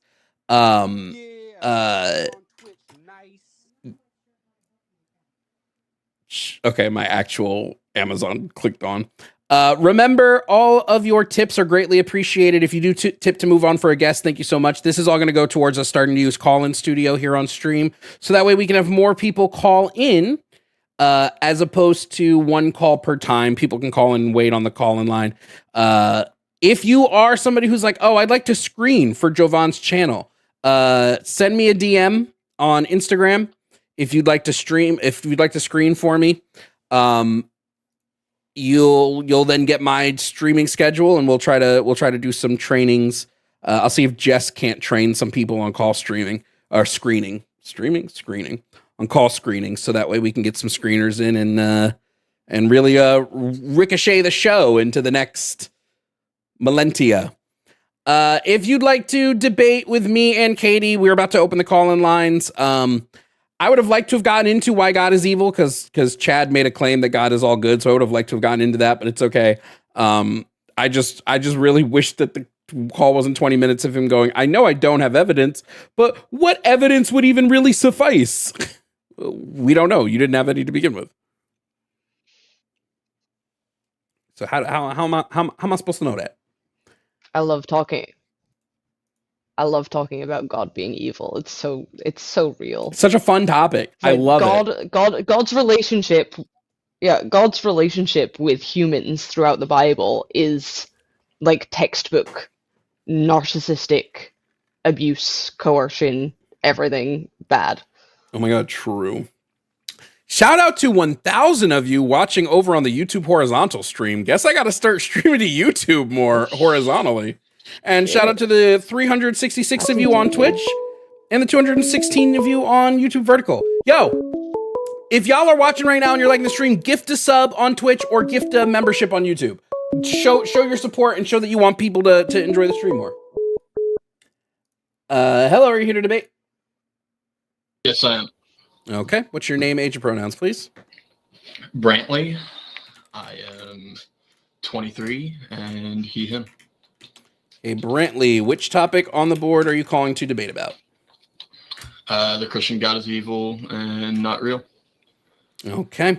I think I saw you in chat before, Brantley. Do you have any... I'm going to assume that you're Christian because you're calling about that topic. Yes, sir. Do you have any convincing evidence other than just God of the gaps? Or do you want to just move away from asking for evidence that God is real, and would rather just talk about if he is real, he is evil? Yeah, so I just saw some people in chat saying that Jesus didn't exist, and I think there's pretty clear evidence that there was a figure named Jesus. Now, I think maybe you can debate a little bit on whether or not he was the Son of God, and things like that. But I just wanted to make that clear that like there's clear historical, even extra biblical evidence that Jesus exists. Yeah, I don't disagree that Jesus might have been a real person. I do think that there are tons of historical contradictions about whether he was virgin birth, son of God, born in a manger. These things sort of seem to exist in other cultures. These sort of stories, 3 wise men following a star to give presents to somebody. That story exists in other faiths and other folklore. So do I think that a person named Jesus existed and was crucified by the Roman Catholic Church? Yes, 100%. I do probably think that was true. The rest is probably nonsense. Yeah. I think one of the most important things about Jesus is that he claimed to be the Son of God according to the Bible. Jesus didn't. His apostles did. Jesus never directly claims to be the Son of God. Or I'm sorry. No. You're right. My apologies. I heard what you said, and then I interpreted it weirdly. Jesus did claim to be the Son of God. He never claimed to be God. He claimed to be the Son of God. My apologies. My brain literally registered what you said and then thought it was you were saying something else that you were not saying. My apologies for that. Yeah. So if if he's the Son of God, is he divine then? Like, I don't believe he was the Son of understand that God. You don't claim that he but yeah. was, but let's say he was. Would that make him divine? No, because he was human. So the whole point of him of him being in human form is that he would be subject to human temptations and human sin and things like this. We know that he wasn't. I mean, we know at least he was a being that was able to be angered. He was a being that was able to lash out, right? I mean, him flipping the table at in the temple was definitely him lashing out. I don't necessarily think divine beings would mean that they're perfect beings, but I think they'd have to be like pretty close, you know? Okay. Yeah, I would say that him simply claiming to be the Son of God either makes him the Son of God, or it makes him absolutely crazy and insane. Right. I think one of two things can happen. I think Jesus himself probably never claimed to be the Son of God. I'm talking about I'm not talking about like what the Bible says. I think if a person named Jesus existed, the Son of God in almost everything tied to his mythology was placed on him after the fact by a group of people. I think what probably actually happened is Jesus was just going against the church pretty heavily and trying to fix in ancient in ancient times, trying to fix like a pretty systemic poverty problem that was happening, trying to fix issues with like slavery and with all these other things. The church didn't like this. The Roman Church got him. And then a group of people decided, well, let's just go to the temple. Let's steal his body, right? Then we can claim he rose from the dead and build an entire mythos around him. And now we can use that to continue this work, or in a worse case, we can use that to like benefit ourselves. That's what I think probably happened, but because they amassed a group of followers afterwards. The apostles had groups of people following them. They did, but they also all died except for one. One got exiled to an island. Every single one of them died professing what they believe.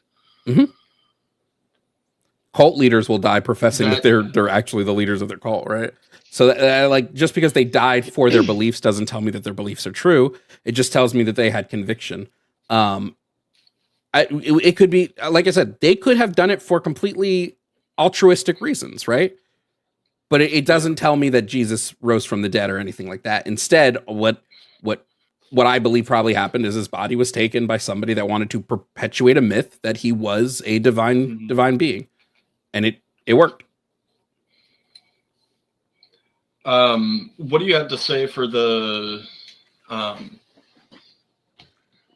and I'm not sure. Okay, I don't have evidence for this off the top of my head. I don't know where this comes from, but I know I have heard from multiple different sources that like there were over 500 people, give or take, that saw him, that claimed to see him after the resurrection. Yeah, let me try and figure out I've where heard that this evidence too, is. but I haven't seen any convincing evidence that this was true. But even if, like, even if I'll say it, like, even if there were 500 people who saw Jesus rise from the dead, they weren't standing next to him. They would have been a very far distance away. They could have seen anybody, right? Okay. I mean, it probably would not. I don't doubt most people back then probably had a beard, right? Jesus had a beard, according to historical scholars, right? I don't claim that most people back then probably might not have had a beard. You probably could have found somebody who looked like they hadn't eaten in a couple of days, put some boar's blood on them, and then had them come out the cave and wave and walk away. We don't know. But I also take it in the vein of like, we also have tons of like historical records from sailors that they saw mermaids, but we know that they probably actually saw manatees, right? I mean, I guess one could have seen a mermaid, like W for that guy, but like most likely they saw something else, and they attributed that to the thing that they believe. So if I have 500 people who believe Jesus is going to be resurrected, who believe Jesus is the Son of God, and I tell them, stand here and you'll see Jesus walk out of his cave, they probably aren't going to put a second thought to what they're looking at, whether the person looks like Jesus or not. They're probably just going to be like, absolutely, that was Jesus that just came out of that cave. We got him.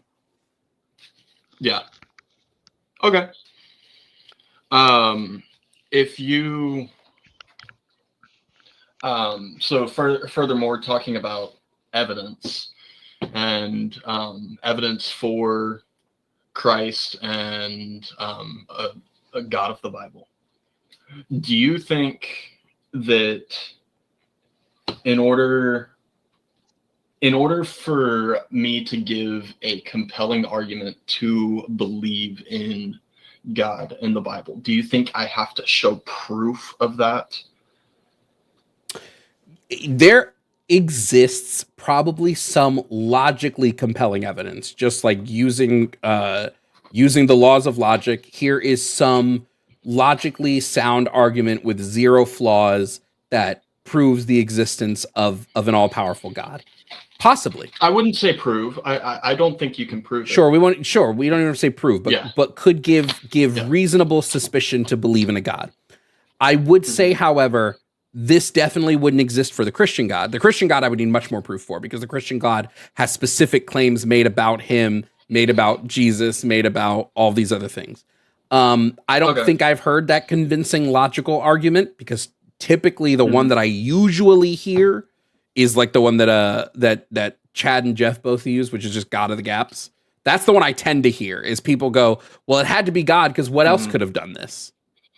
Puff the Magic Dragon. I don't know. Right. So it could be, but I haven't heard it yet. That is part of the argument, would be God of the gaps. Like what else could have done it? I think also, like, from an atheist point of view, like, I think it takes a lot of faith to be an atheist, to believe that something came from nothing. I don't think something had to come from nothing. Why couldn't not what something? Most atheists believe. But even like I agree with you on that, Katie. But like, why couldn't the universe have created something, right? But even taking it back, if you believe in a God, you have to believe something came from nothing, because that God would have been the something. God is a something and would have had to have come from nothing. Mm-hmm. We just believe two different start points of that something. The God would just always be.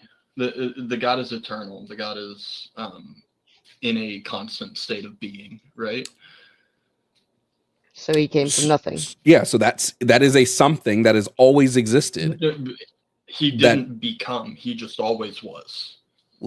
Yeah, but he still would, like. Okay, so your human mind cannot. Well, yeah. No, well, yeah. Your claim is that there was never nothing. Well, I'll just have that same claim, right? There was never a nothing. Okay. The universe is a constant. It's always been a constant. It's never not been here. But when you look at like science and what science is telling us, they say that there was a beginning to the universe. Why can't the universe be cyclical? It would make total sense that the universe expands and contracts and just keeps doing that over and over again. But there's no evidence for that. I would argue we have evidence of the expanding and we have evidence of a contracting. Correct. So the amount of evidence that I have to say that the universe does that over and over again is the same amount of evidence that you have that God exists. Where do we have evidence of contracting? I haven't heard that before. Yeah, I mean, I can pull it up. This Forrest will be here tomorrow. He could probably talk about that a little bit more. Give me a second to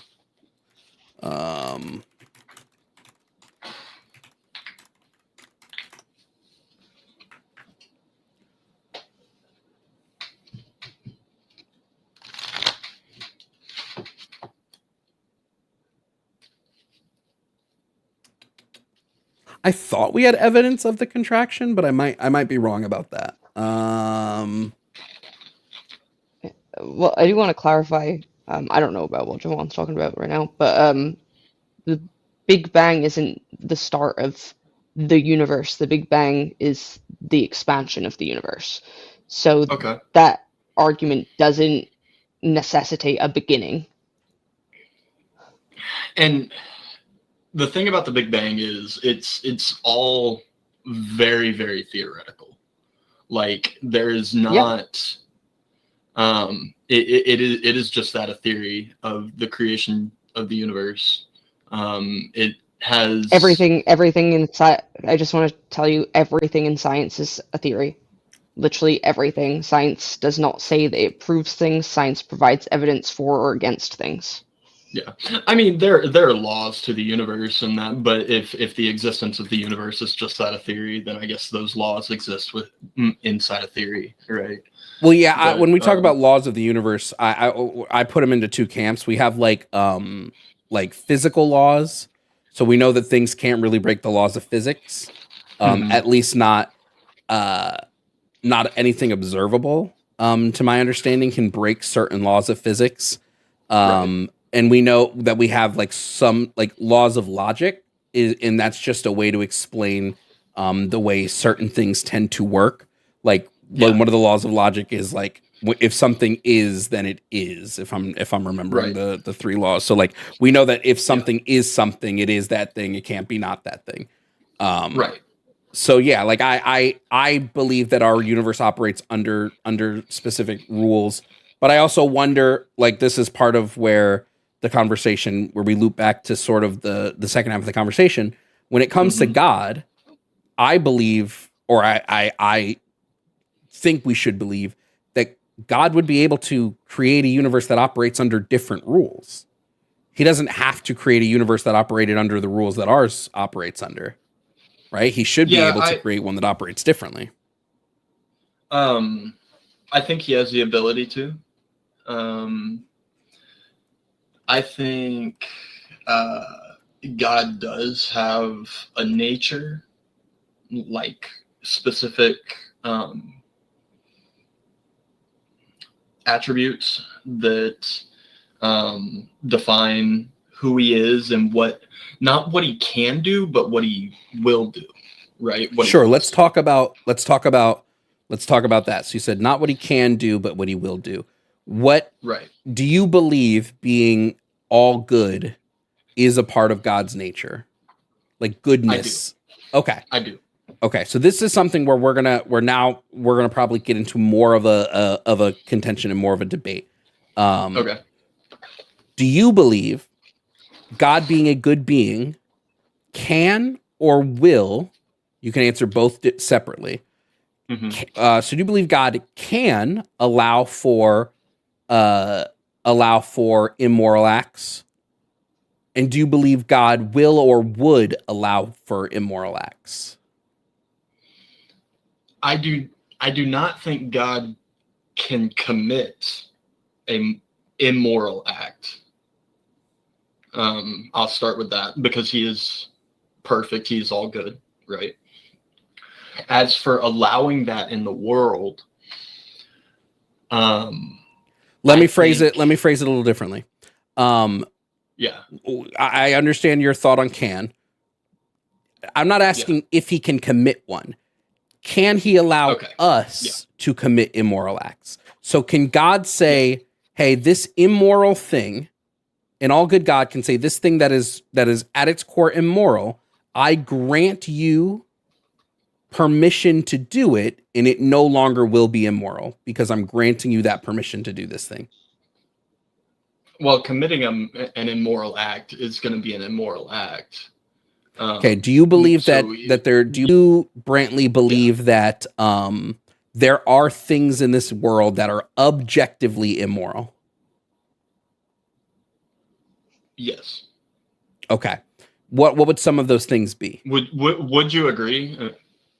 I agree that there are things that are objectively immoral. Yes. What would some of the things be that you would say are objectively immoral?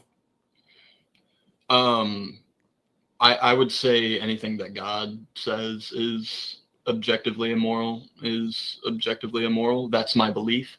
I think some very clear things are thou shalt not murder, thou shalt not steal, don't lie. Even something as simple as having contempt, so like being jealous, is somewhat immoral, and in the eyes of God, that has the same weight as murder. Okay, so you don't believe the act, but you don't to believe doing human the mind, act it's in hard and to of understand, itself. but to God, it's Yeah. You don't believe the act in and of itself is immoral. You believe the act only becomes immoral if God commands that it is immoral. Well, I believe that God defines the rules and the laws of the universe. Has So, God ever said something that has God ever said that it's okay for us to do something that is very clearly on its face an immoral thing? I do not believe so. No. Okay. So how do we reconcile? Are you going to bring up Leviticus right now? Yeah. How do we reconcile if God is an all good being who is outside of time, as we've stated in this conversation? How do we reconcile Leviticus 25? How do we reconcile God saying it is okay to own slaves? How do we reconcile this? So, when it comes to slave ownership, the Bible does not condone it. It does. Can I hear the translation that you're reading? Yeah, your male and female slaves are to come from the nations around you. From them you may buy slaves. You may also buy the temporary residents living among you. From them you may even what is it? It's like you may even pass down. That's where I stopped knowing it by heart. Let me pull up the Leviticus 25 verses 44 to 46. I like how Google knows exactly which Bible verse I'm pulling up. You may also buy some of the temporary residents living among you and members of their clans born in your country, and they will become your property. You can bequeath them to your children as inherited property, and you can make them slaves for life, but you must not rule over your fellow Israelites ruthlessly. When God says you may buy and own a person, the word may is God's allowment. It's God saying that this is a morally permissible action. So if you go back a few verses and read,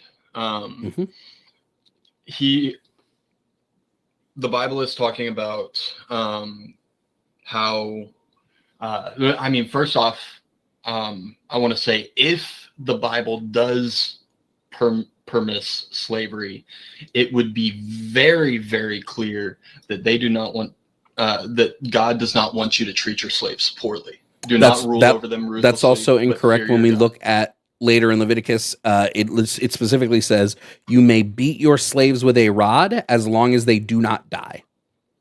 It's okay to beat your slaves with a rod. Yeah, I'll pull it up. This is not Exodus. This is not Leviticus. It's Exodus 21, 20 through 21. Anyone who beats their male or female slave with a rod must be punished if the slave dies as a direct result, but they are not to be punished if the slave recovers after a day or two, since the slave is their property.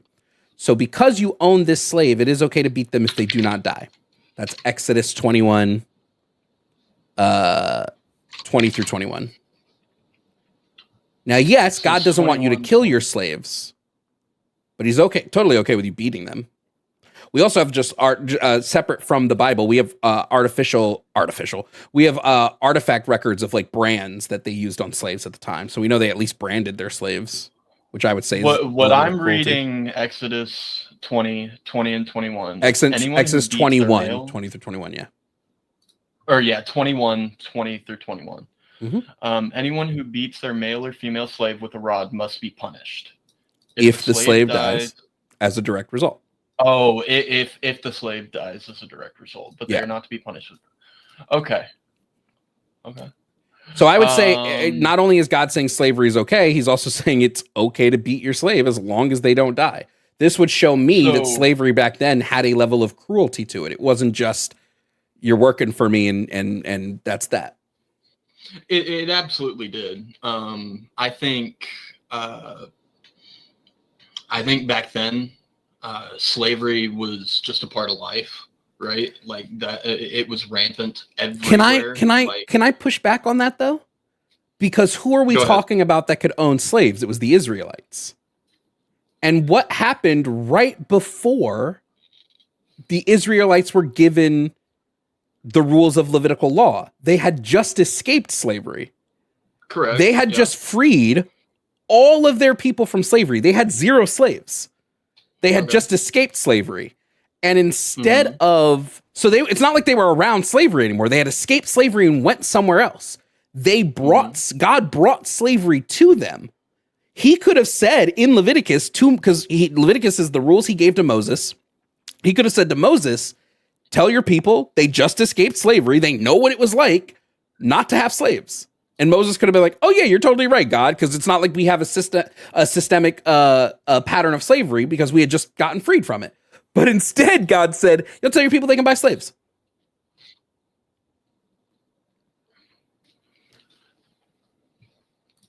I agree that slavery was a part of life in that part of the world. I think what's probably like, obviously we are having the argument of like, if God exists. I think what probably happened is this passage of the Bible was written to give slave owners a way to justify their slavery. But if we're taking the Bible on its word, this part of the book doesn't make any sense. When you talk about old law and new law, I honestly don't know enough about old law to argue extensively on it. Sure, we can talk. We can talk New Testament too. I knew you were going to bring this up because I'd heard you talk about this before, and it struck me a little bit. I was like, okay, I need to. And sadly, I did not write down. I had some verses I wanted to bring up, but I did not write them down, and I'll have to come back and bring those verses up again to you. Well, sure. I would just say, even in the New Testament, right? Even in the New Testament, it makes these it makes justifications for slavery. There's a reason why in 1 Peter, and this is 1 Peter 2:18. If I'm correct, chat, 1 Peter, I'm pretty sure was Paul speaking. In 1 Peter, but it also might have been Peter specifically. But either way, it might have been Peter. In 1 Peter, he says, slaves, obey your earthly masters, whether they are cruel or kind. Even if they're cruel to you, even if they are ruthless to you, you still need to obey them, right? He didn't say, hey guys, Jesus said get rid of slaves. Peter also tells slaves to obey their earthly masters. So it just seems like even the New Testament makes a lot of arguments for the justification of slavery. Oh, did I say 1 Peter, 1 Peter? My apologies. I remember one specific instance. Where is it? It's in Philemon.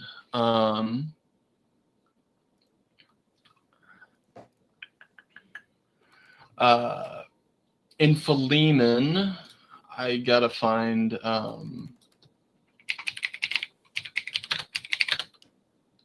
Yeah, Philemon is the prisoner, right? Philemon is the person that Paul. Yeah. Philemon is the only instance of Paul, specifically ever saying that a slave should be set free, and it was only Philemon. Mm-hmm. Paul just liked Philemon a lot, and he wanted Philemon's freedom. Yeah.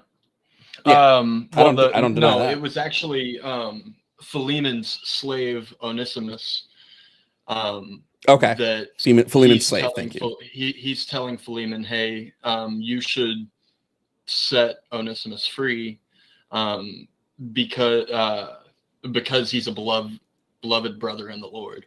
Yeah, but again, this is the only person like Paul did this for. Paul didn't then go and say like everybody should set their slaves free. He did it for just this one person.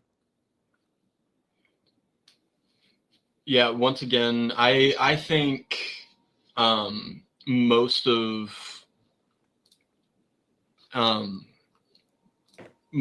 the talk about slavery in the Bible is regulating slavery and trying to You brought up the not. I had never heard of this, like not beating someone to death. So I'm gonna have to research that on my own. But my understanding of all of the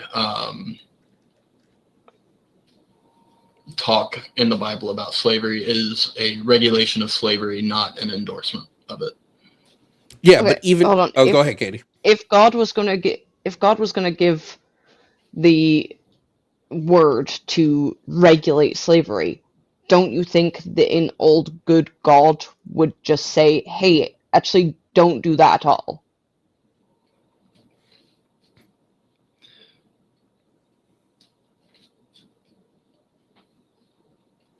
Because I've heard the argument. I agree with Katie. I've heard people say the argument that like, well, God only did this because he thought it would be too hard to get people to stop doing slavery. So he instead tried to regulate it, which just makes no sense. That's kind of where I was leaning, but yeah, at the same time, like I don't know why he wouldn't just outright. I don't know why he wouldn't, but especially again, if our timelines are correct, there would have been zero slavery at the time he was telling them, because he's talking specifically to the Israelites who were just freed from, unless the Israelites freed themselves and took some slaves with them, which I would say is real fucked up to be like, imagine Harriet Tubman piecing out, but being like, but you Kunta Kinte, you gonna serve me now. I honestly would not be surprised if there was some sort of hierarchical slave system within there. I'm not really sure. I'm not versed in that sort of history, but I know like Joseph, for instance, when he was enslaved by the Egyptians, like he had a really, really good life. He probably had slaves under him. So like I would not be surprised if they had slaves with them when they left. Yeah, I just think that's fucked up. But again, this is where something like you have to, based off of your moral beliefs, you have to agree that slavery, you can say at that time or not. I would say even now, because there has been nothing revoking these rules. But based on your morality, you have to agree that the ownership of a human being and the beating of a human being that you own as punishment are both morally okay actions. Yeah, I can see your argument, and I don't have a rebuttal for it right now. Okay. So, well then, was there anything else you wanted to touch on? Because I would say if you, I would suggest then coming back when you've got one. Right. Unless you're like, if you're not willing to concede and say, okay, yeah, God probably either isn't all good, or I just have to admit that slavery is a morally permissible thing. If you're not willing to say either of those, then it would just be gotta come back with another argument. Yeah, I would have to come back with another argument. You're right.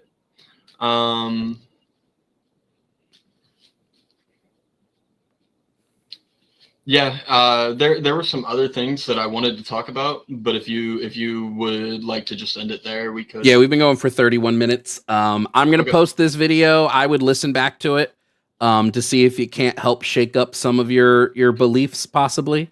Alrighty. But yeah, if you want to try to come up with another argument, I don't think one exists, but if you want to try to come up with one, feel free to call back into the show at another time.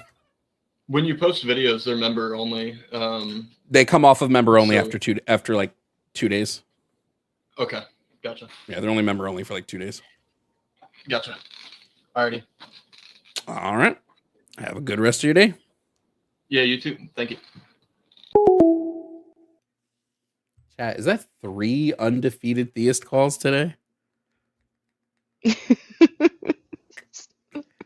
Golly, I'm on a fucking roll. The fact that two of the people, the names in America. I'm sorry, the fact that there are actually people called Brantley and Chad in America is crazy. I think the name Like, Brantley's not that bad. What's wrong with Brantley? Those are characters. Those are characters from a TV show. That's not a real person's name. You can't be walking around the world with a name like Chad or Brantley. I don't think there's much wrong with a name like Brantley. Sounds real similar to other names that I love. Oh yeah. Bradley isn't like. What It's do I not the want to same. name the video of Chad? I want to name it something. What do I want to name it? Someone said Brantley sounds like a parody of a name. That's meaner than what I said.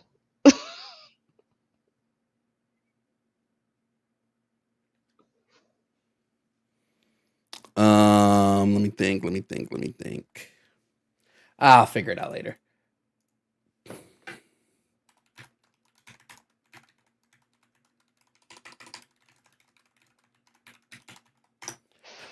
Okay, everybody, we are going to continue the stream. If you want to debate, the call-in number is 219-238-6566. Call in.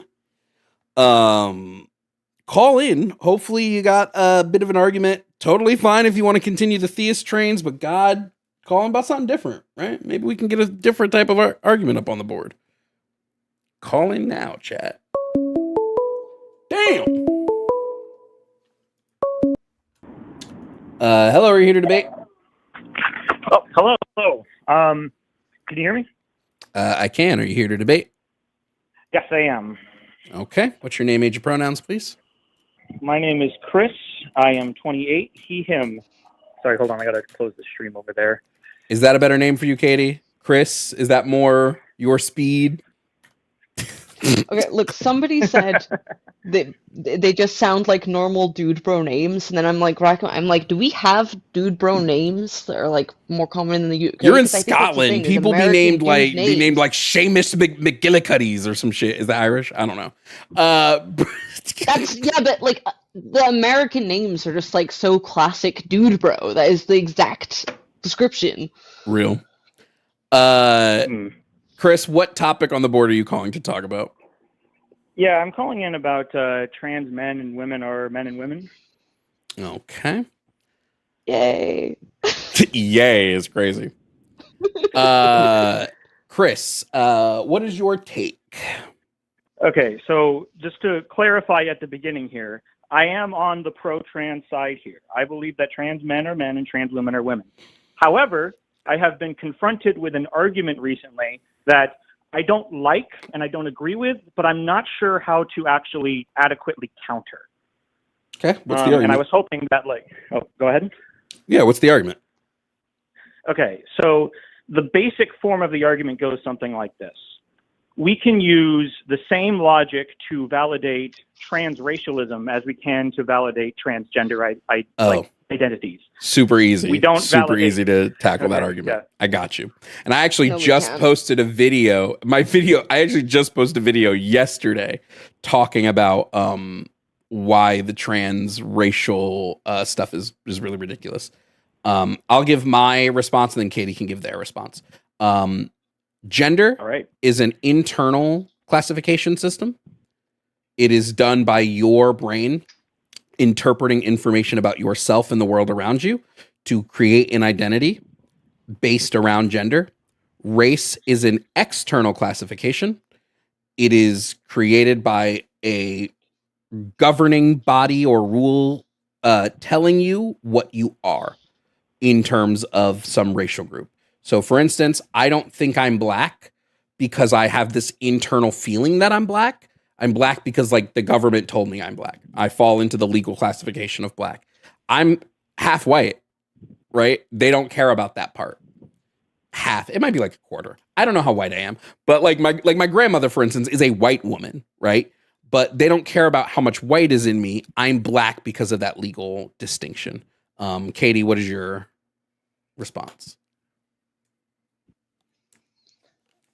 Yeah, I would agree with that. I think people think that they can validate it because I think you probably think we're using the like social construction of gender to be the validation, but that's only part of it. You need the, like Jovan said, the internal aspect as well, which would be the psychological component, which race as a social construct is determined by external things. So. Gotcha. Okay. So while I feel like, that is enough to satisfy me specifically, my guy who makes this argument, he's a real annoying stickler about this kind of thing. And so I'm going to try to steel man his argument as best I can, because I don't want to have this debate again and then it just ignores what you would say, right? So I would say that the position he would give is something along the lines of, well, what if I have a strong internal identity with my race? Would that then make it valid for me to transition between races? No, because the way that you recognize race, right? Because what the argument that we use to talk about gender is via schemas, right? You build a gender schema of man, woman, non-binary person, and you recognize yourself as existing within one of those categories. The things that we categorize around race are all going to be external. We categorize obviously skin color, we categorize phenotypical features, we categorize we even include generations of the fact that culture is an aspect of it. But when it comes to gender, those characteristics are much more broad and encompassing. I mean, I guess I can see that in a sense, but I don't know if I would Katie's in charge. that that's fully to the thing.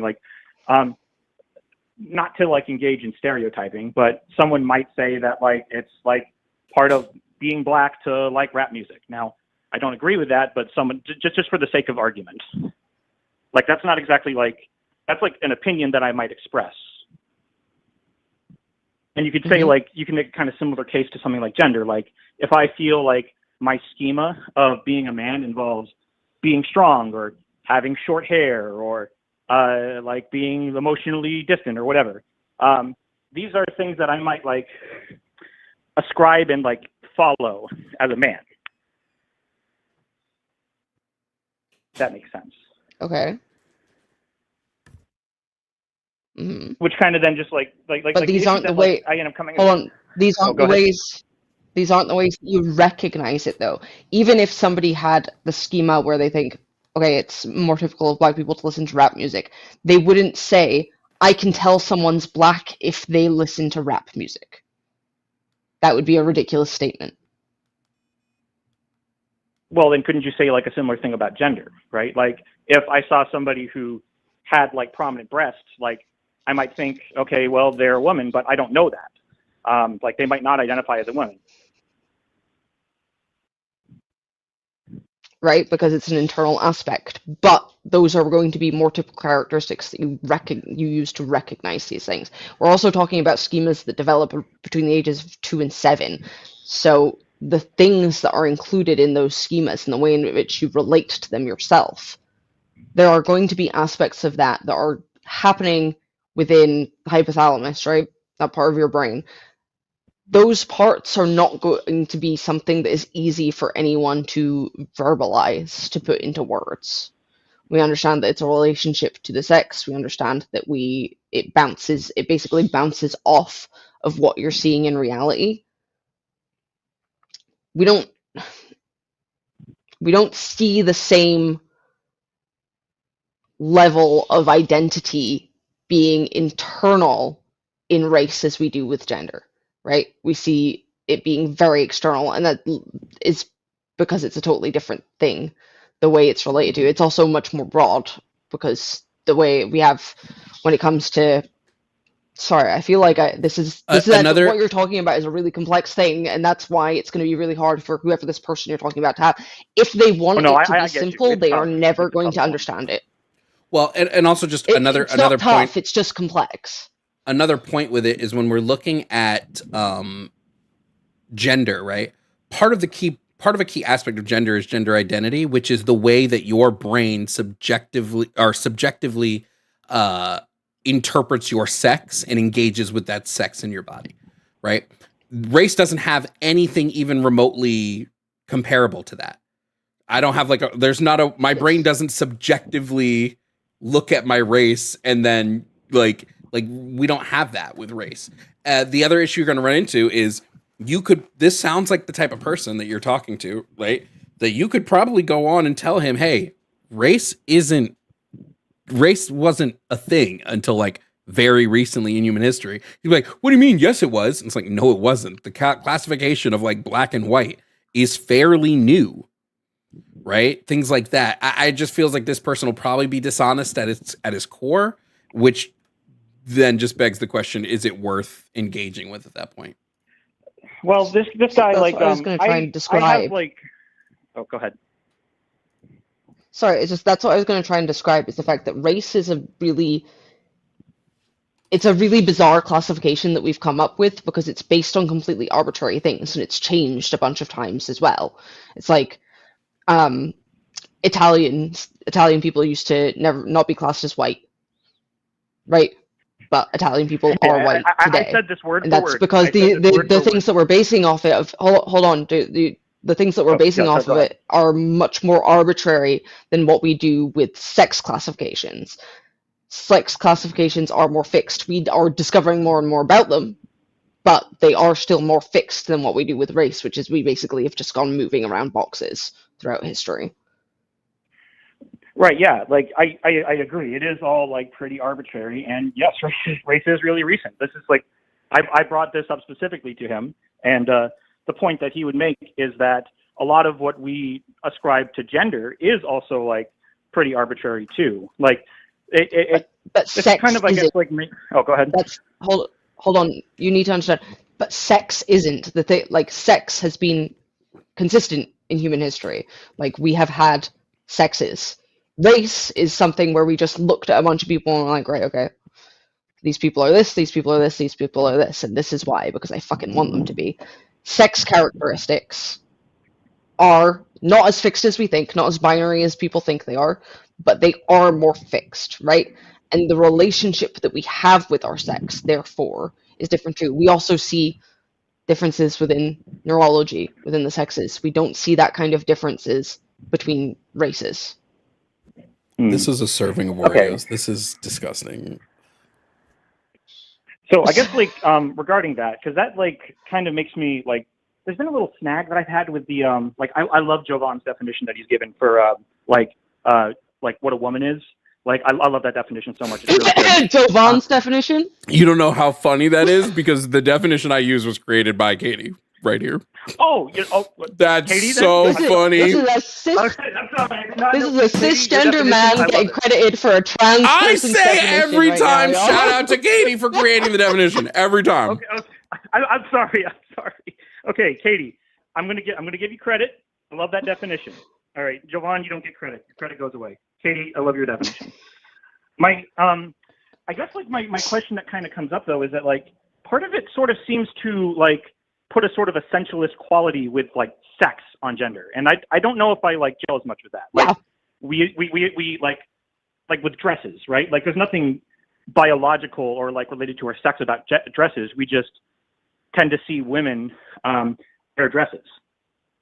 So like, is there like maybe I'm just like understanding something wrong about this from framing it? It's because of the way we created gender, right? It's because of like how gender is a development. We took something concrete, we took male, female, and then we put a bunch of associations onto those things that created their own whole new categories, woman and man, right? We know that wearing dresses is not something that is inherent to females. It's not something that can only be done by females, but we also know that it is more typical in our society today to be done by females.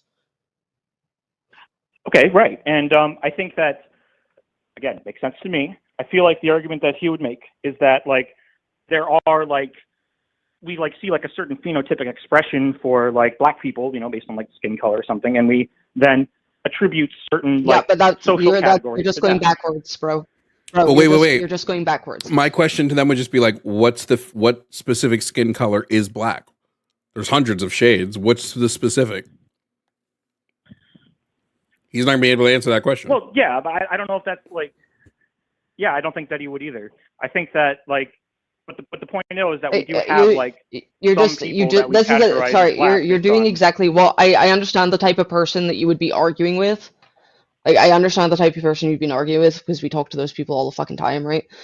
But you're doing the exact same thing. It's just ignoring a fundamental part of our argument. The fundamental core aspect of our argument is the identity aspect. It is the internal psychological experience of gender identity that people have. We just don't see the same thing happening with race, and that is likely because of the fact that race is a much more arbitrary concept. Okay, so if I'm understanding then, just to restate, like the reason why this argument doesn't apply is because we have an internal identification with gender that we just don't have with race. Yes. Okay, so makes sense to me. I feel like he would then go and say, well, what if I do have that internal identification with race? Like, what do we do then? Is that like the person that you're arguing with doesn't care, right? I need you to understand this. Whoever this person is, they don't care. They want it to be simple. They want a black and white answer. They want it to be like, this is the reason why, right? The best thing I can tell you to do is show this person the research into the brains, right? Show them the fact that we don't see any real differences between races. We see more differences within racial groups than we do between racial groups, right? Whereas when we look at the sex aspects, we do see differences. Are they cut and dry? Are they like, this is the female brain, this is the male brain? Fuck no, it's not like that at all. But look into the mosaic brain, because we do know that there is a neurological link between the experience you have of your sex that is distinct and different between how somebody experiences their race. Okay. I think what would help, do you know if there's any like studies which indicate that there like is no like real correlation there between like race and like whatever like we do have a gender? All they're like that. You can just look. Biological race has just been debunked by like every major scientific organization that like exists. There is quite literally zero biological linking to race, whether that's the brain or otherwise. Yeah, it's just look up. Even if you want to do it through like Google Scholar or something, just look up neurological differences between races. You're not going to find anything. Gotcha. Okay. So then it kind of sounds like there's no way to actually engage with the arguments past like this point. So, because like I know what I anticipate would happen is I go in or I show this call or whatever, and I get back, well, what if I do? What if I do strongly identify? And then it just kind of like leads to a dead end. And I don't know how I feel about that. They don't know what identify means. This is you can't do anything, bro. Like, this is what I'm trying to tell you. Like, it's not because you've lost the argument. It's because this person is fundamentally too dense and doesn't actually care about reality to try and understand this experience. It's like explaining emotions to a psychopath, right? It's not going to happen. This person does not want to understand the experience. They do not want to understand the evidence. They do not want to understand the argument. So they're not going to. Human beings are super fucking complex. Gender is super fucking complex. That's why I fucking love talking about it. I studied psychology for a couple of years. I'm now studying an integrated master's course. I want to do research into people's experiences of gender because it's fucking fascinating. And it's super, super complex. A person that wants it to be as simple as what the categorizations of race were. Like, race is a really simple thing when we actually look at it, because it was literally a bunch of fucking white people going, these guys are worse than us. That's all it is. That's all it came from. Gender is something that is developed throughout time in different cultures in totally different ways. Race was literally a bunch of white cunts going, hey, right, we want to say that these people are worse than us, so let's just say it. This is why. They're very different concepts. I feel like I'm giving kind of like the wrong impression of my friend here. It's not the case that he's like actually a bigot or anything. Like he's just, like I said, is very annoyingly like particular. Look, I mean, like he is like trans affirming. He's just stuck on this point. Like that's more what I'm getting at here. He doesn't like actually like. If he argues in the way, if he is arguing in the way that you are supposing he is going to argue, he is a bigot because he fundamentally wants to ignore the reality of the trans experience. Wait. He straight up would be like, I can excuse racism, but I draw the line at transphobia. But that's like, I mean, okay, like. With respect, like I know this person and like you don't. I'm not like trying like I know people that make these arguments. I know I've had this conversation, the transracial conversation I have had a million times, and somebody that argues the way that the person you're saying that ignores the neurological, psychological, internal experience that transgender people have of their sex, of their gender, the way that they talk about it, the way that they can express that doesn't happen with race. Ask anyone. Go, like, let's talk about fucking, what was it, Ollie London. Ollie London has claimed to be both transracial and transgender. Go and listen to that person talk about their experiences of those things, and it is not the fucking same as a trans person actually talking about their experience of gender, right?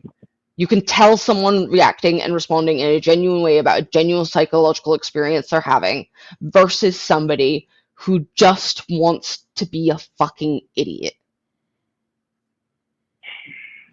Like Ollie London, that person still claims that they were a trans woman because they identified as a woman for a period of times. If you're not a trans woman now, you weren't a trans woman then, bro. Right? Like, the people that identify and say the shit about transracial are people who fundamentally do not fucking care about people's experiences in the world as it is today. They don't care about race as an experience in the world because otherwise they wouldn't be using it in this kind of way. They wouldn't be weaponizing it in this way. They don't care about gender as an experience in this world. They do not fucking care. I do not care if you want to say that your friend is not a bigot, blah, blah, blah, blah. If your friend is making this argument and pushing it this hard every time you have the conversation, yes, he is. It's not his official position. It's like, oh, I agree with you that he should not be like having this position. I don't think that he should be pushing this argument. I don't think like if you, even from like a practical sense, like there's no reason to actually argue like the transracial position as like, because yeah, it comes up often that it's like a way to invalidate transgender as an identity, right? And I think that the thing is that you ignore it. It's also weaponizing race. Like, you are weaponizing race. This person does this person know anything about the history of race? I try to tell him what I can about it. But like the argument that then comes up is that like, well, gender is also similarly like arised as like a social phenomenon. Like, yes, it like came up in multiple places, but I just don't know why it still is. I don't understand from my side, people who make this argument. I don't understand why people act like all social constructions are built the same. You know what I mean?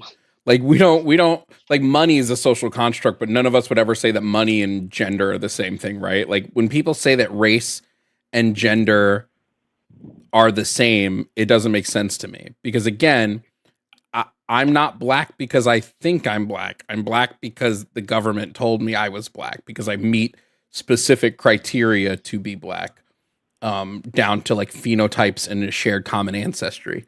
There is no black gene, right? My DNA is going to look way similar to somebody who's white and lives near me than somebody who's black and from like Ethiopia. I'm going to share way more common genetic traits to the white person that was born and has lived in the same area as I have for a long period of time. So it's just like, to me, it's just, the argument seems fallacious at its core. You know what I'm saying? Yeah, that's like that. That's what I opened the argument with too. Is like that gender and race are just fundamentally different things, and like you can't make the same argument there. But he wants me to demonstrate why there's like a difference between like gender and race, that like we can't make. Because gender, when people, this is it. When I say I'm agender, right? I'm a non-binary person. Right? When I say that, I'm not making a claim about anything external. I am only making a claim about how I experience myself, how I experience my own relationship to my sex, right? I do not experience it as part of my identity in any aspect. A trans woman experiences her sex as being incongruent to her internal identity, but is aware of her external sex. If I was to make the claim that I am black, I would be claiming that my skin was a different color. That would be a delusion. We would factually categorize that as a delusion. I would be exclaiming that either my skin is a different color or that my heritage is something that it is not. These are both things that are externally verifiable. But what is not externally verifiable is the way that I experience my own relationship to my sex. That is an internal experience. Therefore, we do not categorize it in the same way as a claim about an external experience, which would be a delusion. Okay. So if I could ask, because this is also something that like you would be annoying about if I didn't ask.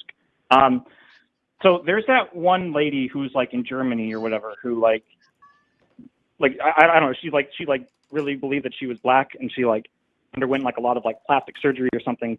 I can't remember. It's like, isn't she like the lady that has like the biggest breast in the world or something like that? Like that's an individual who seems to really strongly identify with the concept of being black. And the argument I suppose that would come up there is that like, well, if there was only one transgender person in the world, would that person be valid? So okay, so just really quickly, because someone did pay, they want us to move on. I'll answer this. We'll answer this question for you. We just have to move on afterwards. You're saying if there was just one person in the world, if they would be, if they said they were trans, would that be valid? Yeah, because they might still have.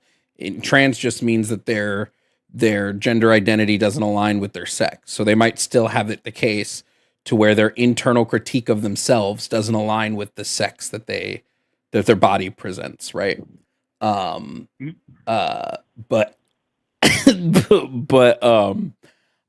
past that, would like they probably wouldn't have any like gender anything because they wouldn't have anything to compare. Like they wouldn't have a gender identity or not an identity. They wouldn't have a gender like category. Like they wouldn't identify with man or woman. They wouldn't identify with either of those because those don't exist.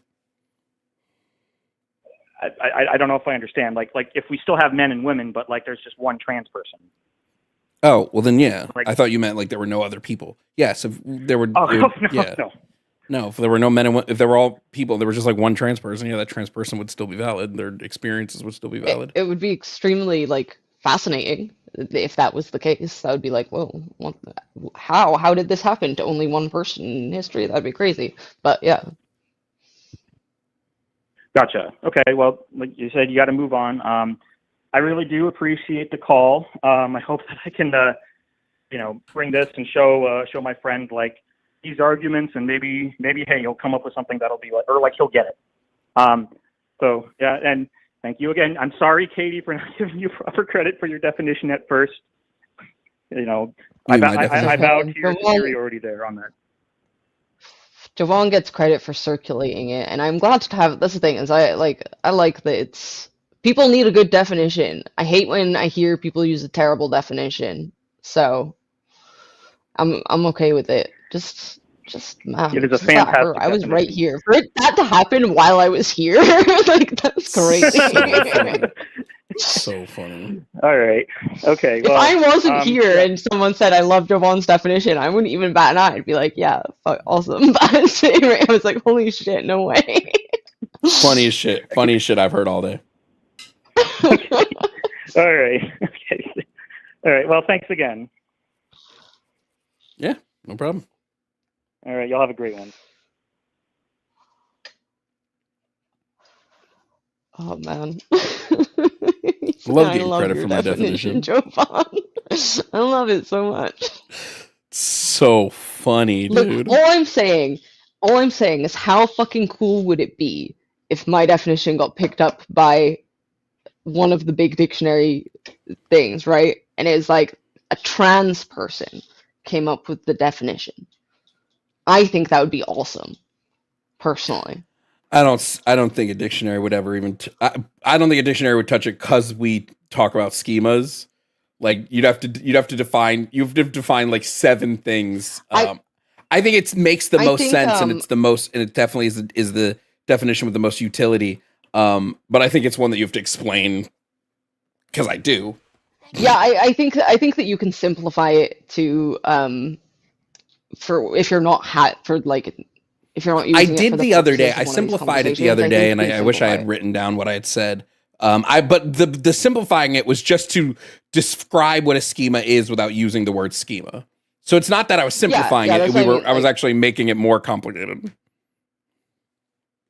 Yeah, I think you can say a woman is somebody who's an adult whose gender identity aligns with their concept of femininity or their concept of female, regardless of sex or something like that. You know, I think there's a way of doing it. Also, remember, chat, if you guys want me to have call-ins using Call-In Studio, and we're done with the 1-person calls at a time thing, if that's what you want, consider tipping. Painted Piglet did send a $10 tip for Katie that I have to send to Katie. Nobody else do that because it's annoying for me to have to then send the money to Piglet is okay because Piglet's an old friend of the show. Jovan's gatekeeping my money. No, just you tell them what your PayPal is and they'll send it to you. Fuck. I can't do PayPal because I don't have a business PayPal set up. But I have Ko-fi. Ko-fi is Katie Trashwell. You guys heard it. Katie Trashwell on Ko-fi. Look, I can't. I need the money right now as well. I just moved. Okay. How long have we imagine that every time the phone was still going that whole time? That's fucking no funny. way. Yeah, that's funny. That's funny. Imagine if every time you used my definition, you gave me $1.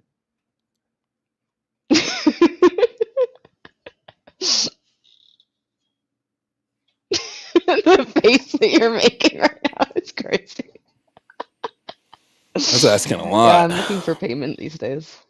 I think now, because I had that experience of being here and having to hear someone say, Jovan, I love your definition. I'm like, right, pay up. It's time. I added a sound to my soundboard for when people call in crying. What do we think of this?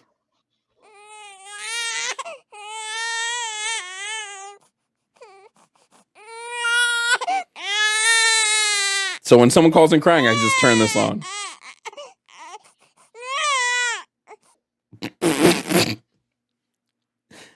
Piglet, thank you so much for the $10 for me too. Thank you. Oh my God. Okay, let's open the call-in lines back up and see who wants to debate now. We've got about 30-ish more minutes for debates. Give or take. Unless we get something really good and then we keep going.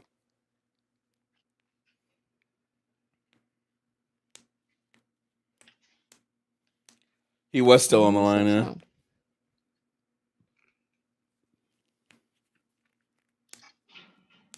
I am Katie Trashwell on all socials. So, yes.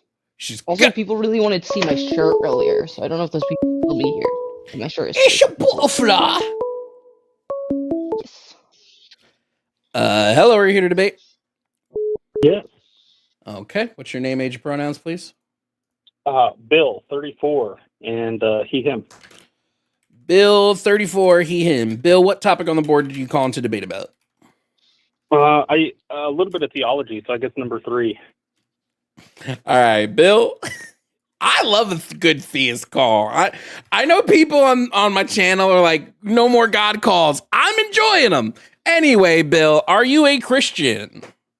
I am not. Now, I don't deny that there is a higher being, right? Like, surely there's got to be something. It just logically could make sense to me. But before we dive too deep, I do want to say, Jovan, I do appreciate everything that you do, man. I appreciate the channel that you have and just being able to open up and talk to other people It's really you cool. couldn't appreciate me enough to say my name right, Bill. Oh, I'm sorry. I've just been watching your channel for like 2 days. It's Jovan, by the way. Oh, Jovan. All right. Don't worry, I I'm not. apologize. I'm not definitely legit. I'm not listening. legitimately about it. All right, I'll go ahead and hang up. No, I'm just kidding. Hey, so what are your thoughts on this? So you say that the Christian God is evil and not real. So, like, do you have a theology? Do you follow anything? I'm an atheist. If the Christian God is real, then he is evil. If the Christian God is not real, then he's not real. Okay, and so which one would you like to start with? I'm okay with both. Well, okay, so the thing is, if you don't believe in those things, we don't have much to talk about. Like, if you don't believe that the Christian God is real, I have enough knowledge to think that I could not convince you, but I don't know. I could play a devil's advocate, if you will. Yeah, I just don't really like doing devil's advocate debates for two reasons. The biggest reason is it means that there are people who are trying to call in who do actually believe that don't get a chance to talk. And then the other is I just don't think the devil needs an advocate. I think there's plenty. I understand wanting to like test your arguments and stuff. Well, okay. Can I clarify my position then? Okay. Is that I do so although I'm not a diehard Christian, I do believe in Christianity and its fullness. I may not follow all of the beliefs to a T, but I do have, like I said, I have enough knowledge to, and really that is just a hard point in my life where I just stopped for whatever reason. I just stopped, but I'm starting to lean back more into it. Okay, so you do believe that the God of the Christian Bible is real? Yes. Okay, based on what? Absolutely, but I mean, based on the Bible itself, there's plenty of counts in there of communication with a higher being that the Bible calls God. The Word itself is God. So I would say it's based off of the Bible. Yeah, so I would just say the Bible is the claim, right? The Bible is making a claim. It is not the evidence. It's saying, the Bible is saying, hey, this thing happened. I claim that this thing happened. So now you'd have to provide evidence to prove that the thing the Bible is claiming actually happened. It can't just be the Bible said that this is true, so it must be true. Sure. So I was just listening to the conversation with, I'm sorry, I don't remember their name, but I was listening to the previous conversation, and talking about how a lot of these, like the trans individuals, how they internalize and say, like, this is how I feel, right? So one could definitely say, like, well, just because you say that's how you feel, and just because the Bible says that there is a God, right? Like that does not mean that it doesn't exist, right? Because it very much does exist. For trans people, we're acknowledging that. Right. I don't know if that makes sense. Trans people aren't making an external claim about the universe. They're making an internal claim about the self. Christians would be making an external claim about the universe. So when you are making an external claim about the universe, you have to provide more evidence than just I feel. When you're making an internal claim about yourself, I feel is like the only evidence because it's an internal claim. Okay. How would you? So you're saying that the Bible itself just is word of mouth, that it's not really. Well, it's the claim. The Bible is the claim. Evidence. Yeah, the Bible is like, I have as much evidence that things in the Bible, the magic and mysticism in the Bible are real, as I do that Harry Potter is real. Okay. And that's a fair argument.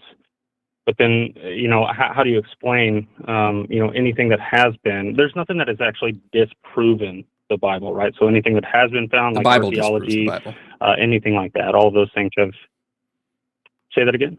The Bible disproves the Bible. The Bible is rife with contradictions, especially around like people's accounts of when things have happened, how long things take to happen. The Bible is rife with these. So that those contradictions disprove each other. If two different people are writing in the Bible, giving historical accounts of one singular event, and they both give conflicting stories about that, who do I believe? Who do I believe in this instance? Person one or person two, or are they both wrong? What's an example of that? Oh, sure. Let me pull one up. God,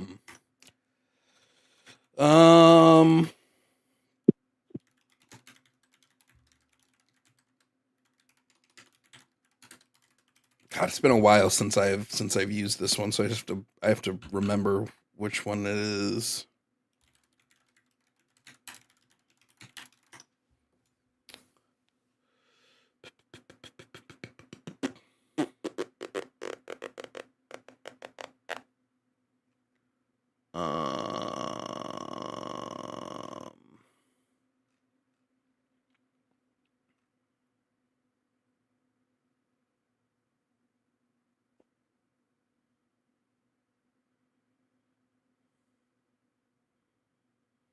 Okay, so one of them is going to be the calling of the first disciples.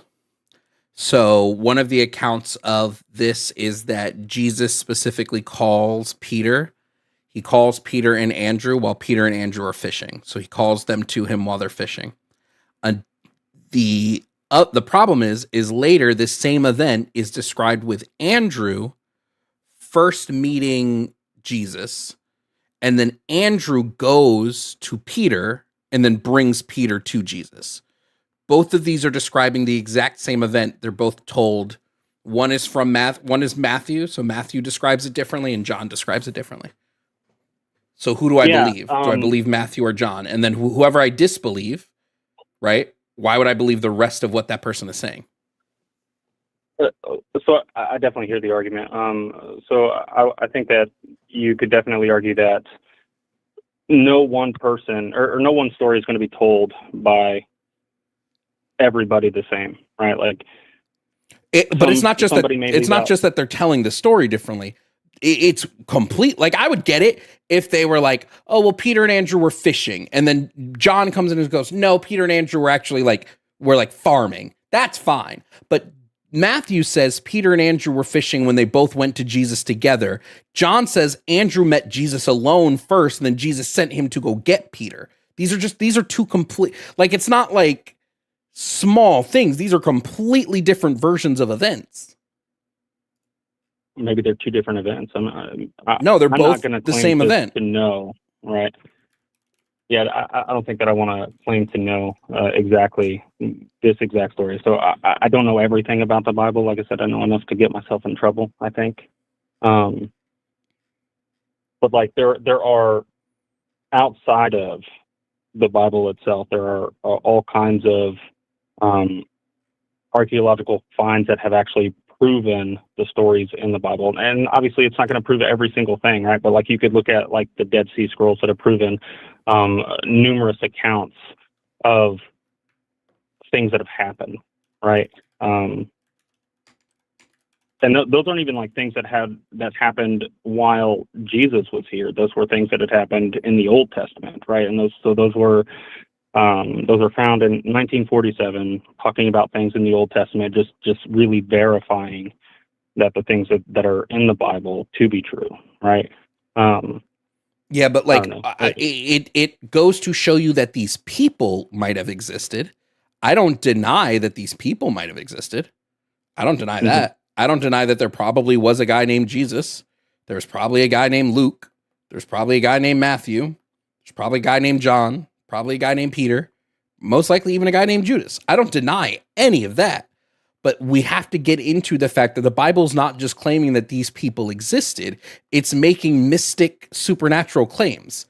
It's claiming Jesus not only existed, but was the Son of God, even though there's zero evidence for this. It's not just claiming that Jesus existed. It's claiming he did perform miracles. Again, zero evidence for this. Is there evidence that he might have been real? Yeah, sure.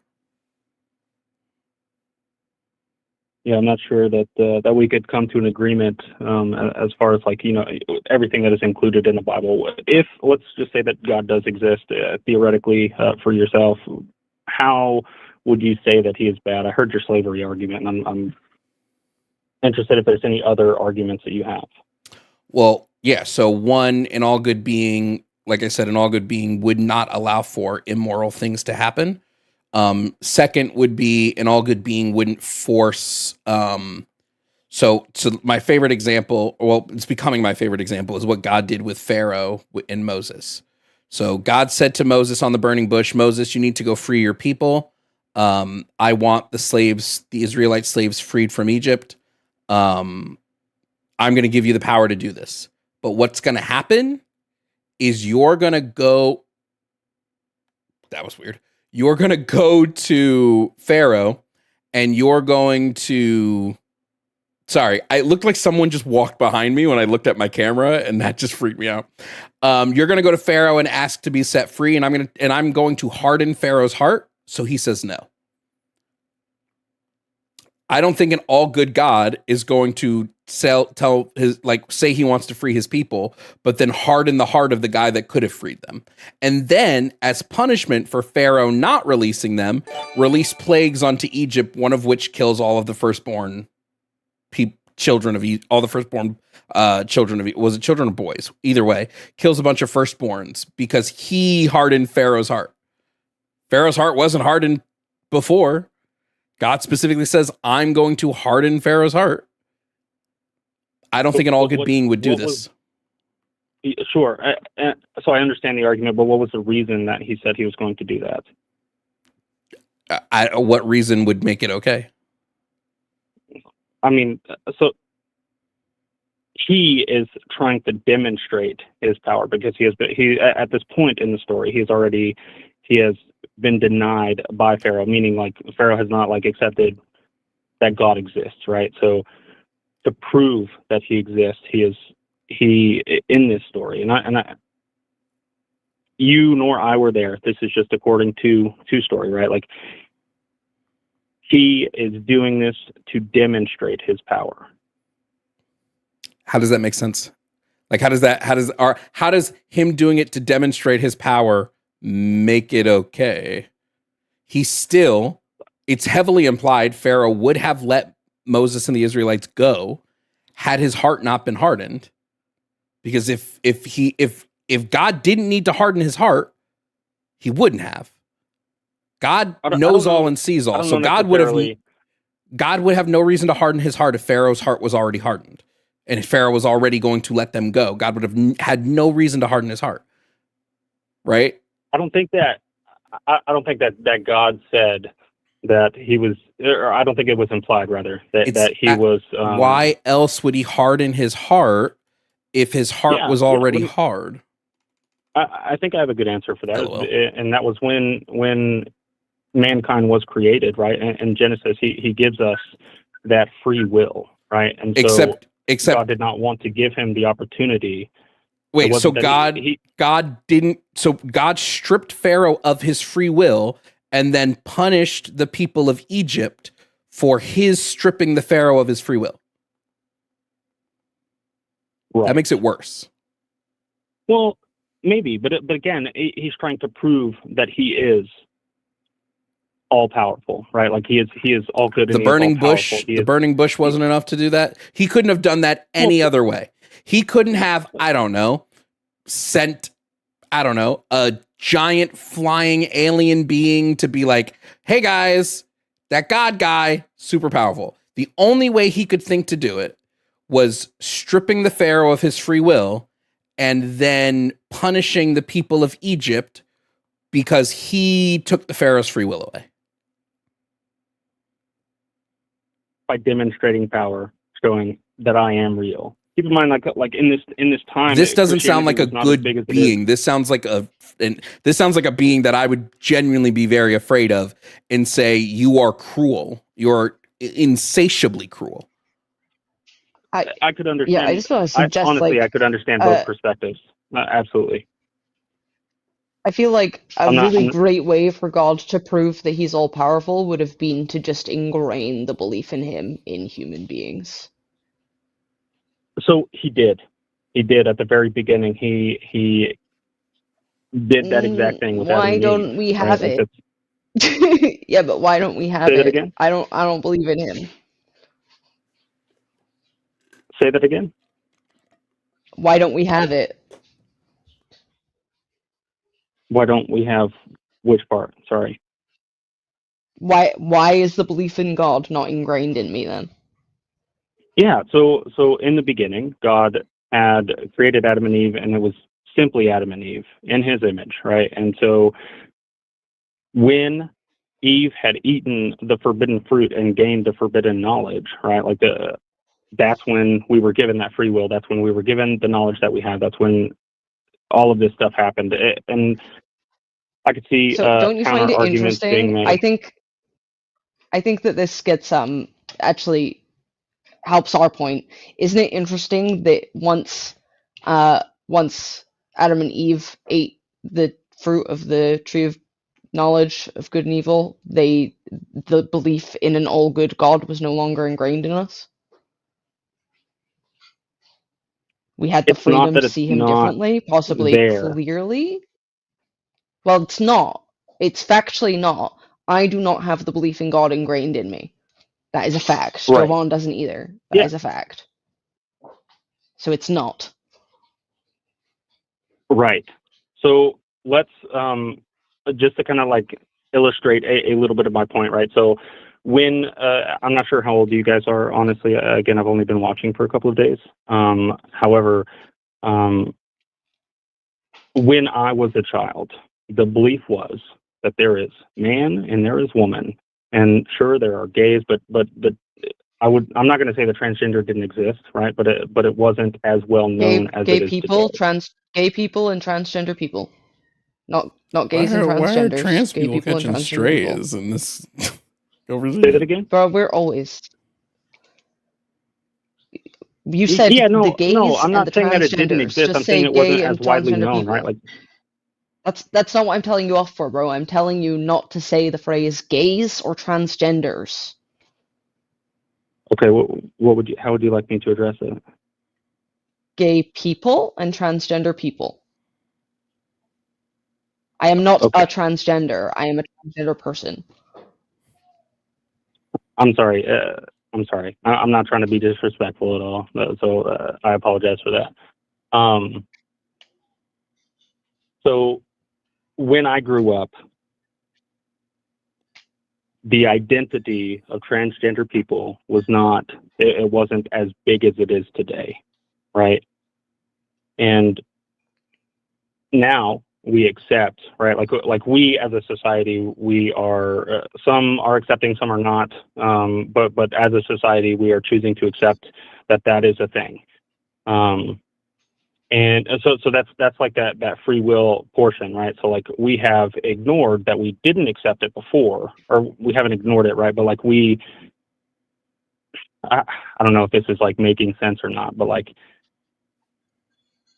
it's something that can be unlearned, right? Like things can be learned and things can be unlearned. It's not necessarily that it wasn't ingrained in us. It just has Well, no, but given then us that you're free will. ignoring what my point was. Sorry, you're ignoring what my point was. My point was the best way for an powerful God to prove that he exists is to permanently ingrain the belief in him, right?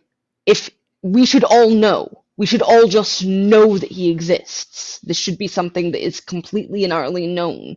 That would be, if he's going to mess around with different ways to prove his power, why would he not just do that? And that's a fair argument. But there was a point in history where God had decided that he is no longer going to do that. And that's like he's no longer going to. But that force doesn't make himself. sense because the Bible describes God as never changing. So why would he decide all of a sudden that he's now changed? Where does it say that he's never changing? Yeah, I'll pull it up.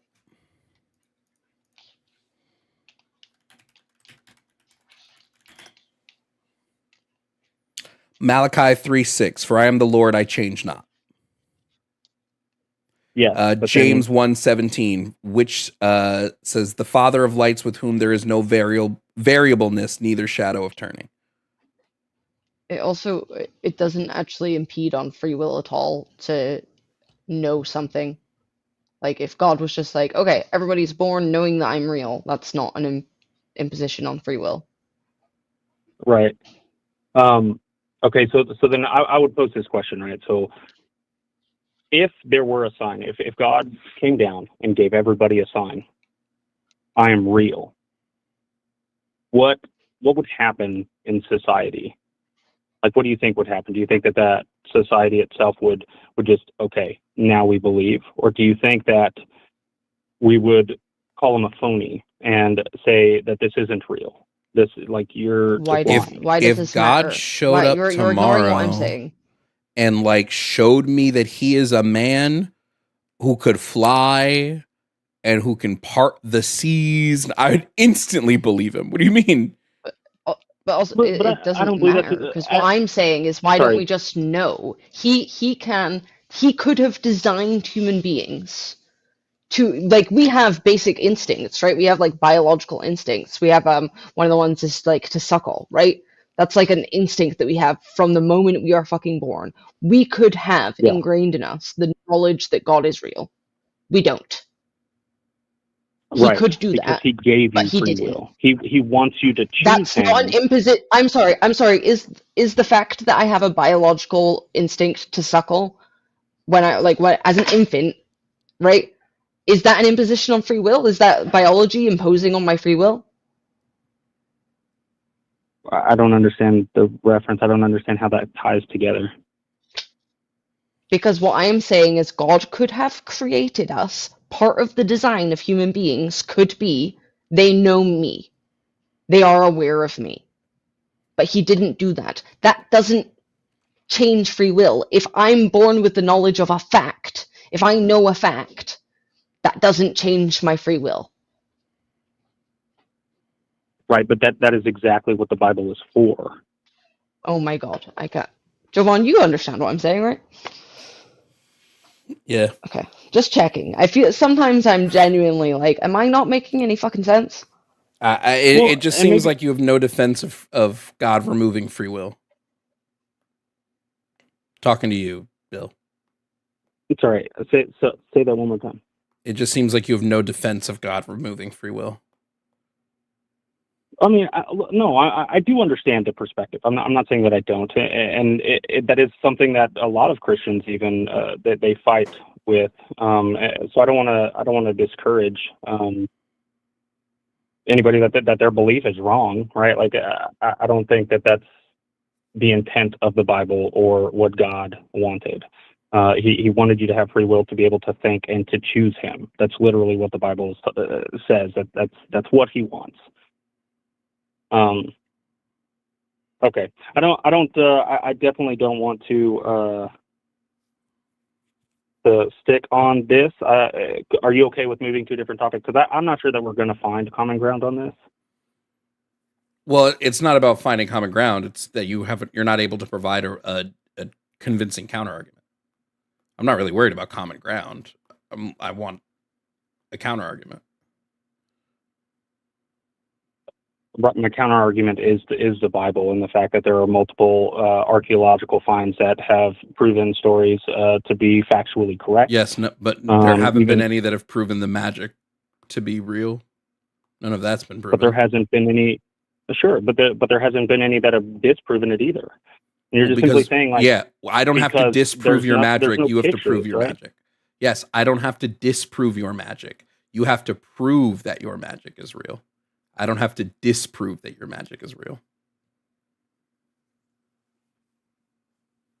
Okay. I mean, history. I'm not saying anything about the magic. I'm just saying that the stories in the Bible. Yep. I've already said that I don't disagree that the people in the Bible might have been real. There might have been a dude named Jesus. Okay. All that might have been true. There is no evidence that this person named Jesus was the Son of God. There's no evidence that he performed miracles. There's no evidence that Moses parted the Red Sea. Actually, when we look at historical evidence, there seems to be like very little evidence that Israelites were slaves in Egypt to begin with at the time that the Bible claims they were. So like, yeah, like I don't deny that these people might have been real, but I do deny that any of the mysticism is real.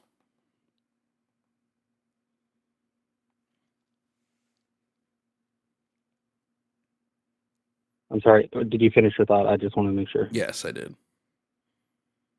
Okay. Sorry. No, it sounded like it just like cut off or something, like I lost service. Yeah, I don't have a counter argument to it. I'm not going to say that this is a conceit or anything, or I do, but you're not accepting of the counter argument that. No, you haven't made a counter argument, Bill. There isn't But one. I have. The historical documents have literally proven that stories in the Bible have taken place. Zero historical documents have proven that any of the mysticism in the Bible is real. Zero.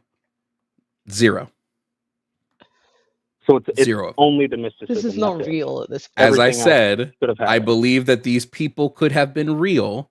I disbelieve that any of the mysticism is real because there's zero evidence for it.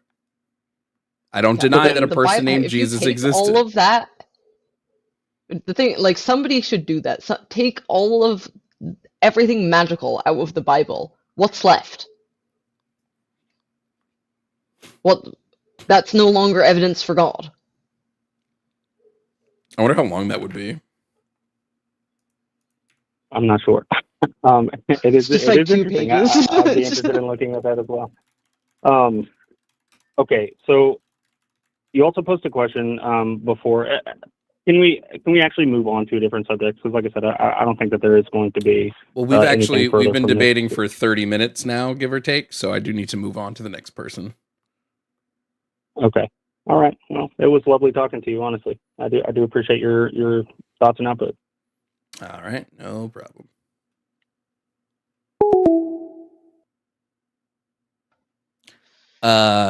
What I'm showing here is if you cut out all the magic from the Bible, it'd be about the same length as War and Peace. So War and Peace, the Bible I don't know confirmed. what's going on with my lighting, by the way. Yeah, it's been doing that the entire stream. Sometimes it flashes. Sometimes I know. I keep trying to stop it, and I really don't know what it is. It might be the only thing I can think of is that there's a tree outside the window that's like moving. That's seems like it wouldn't be causing this much of an issue. I don't know. But I'm gonna go now if that's cool. Because shout out to my mom who is actually Catholic and just listened to that entire thing and didn't say anything.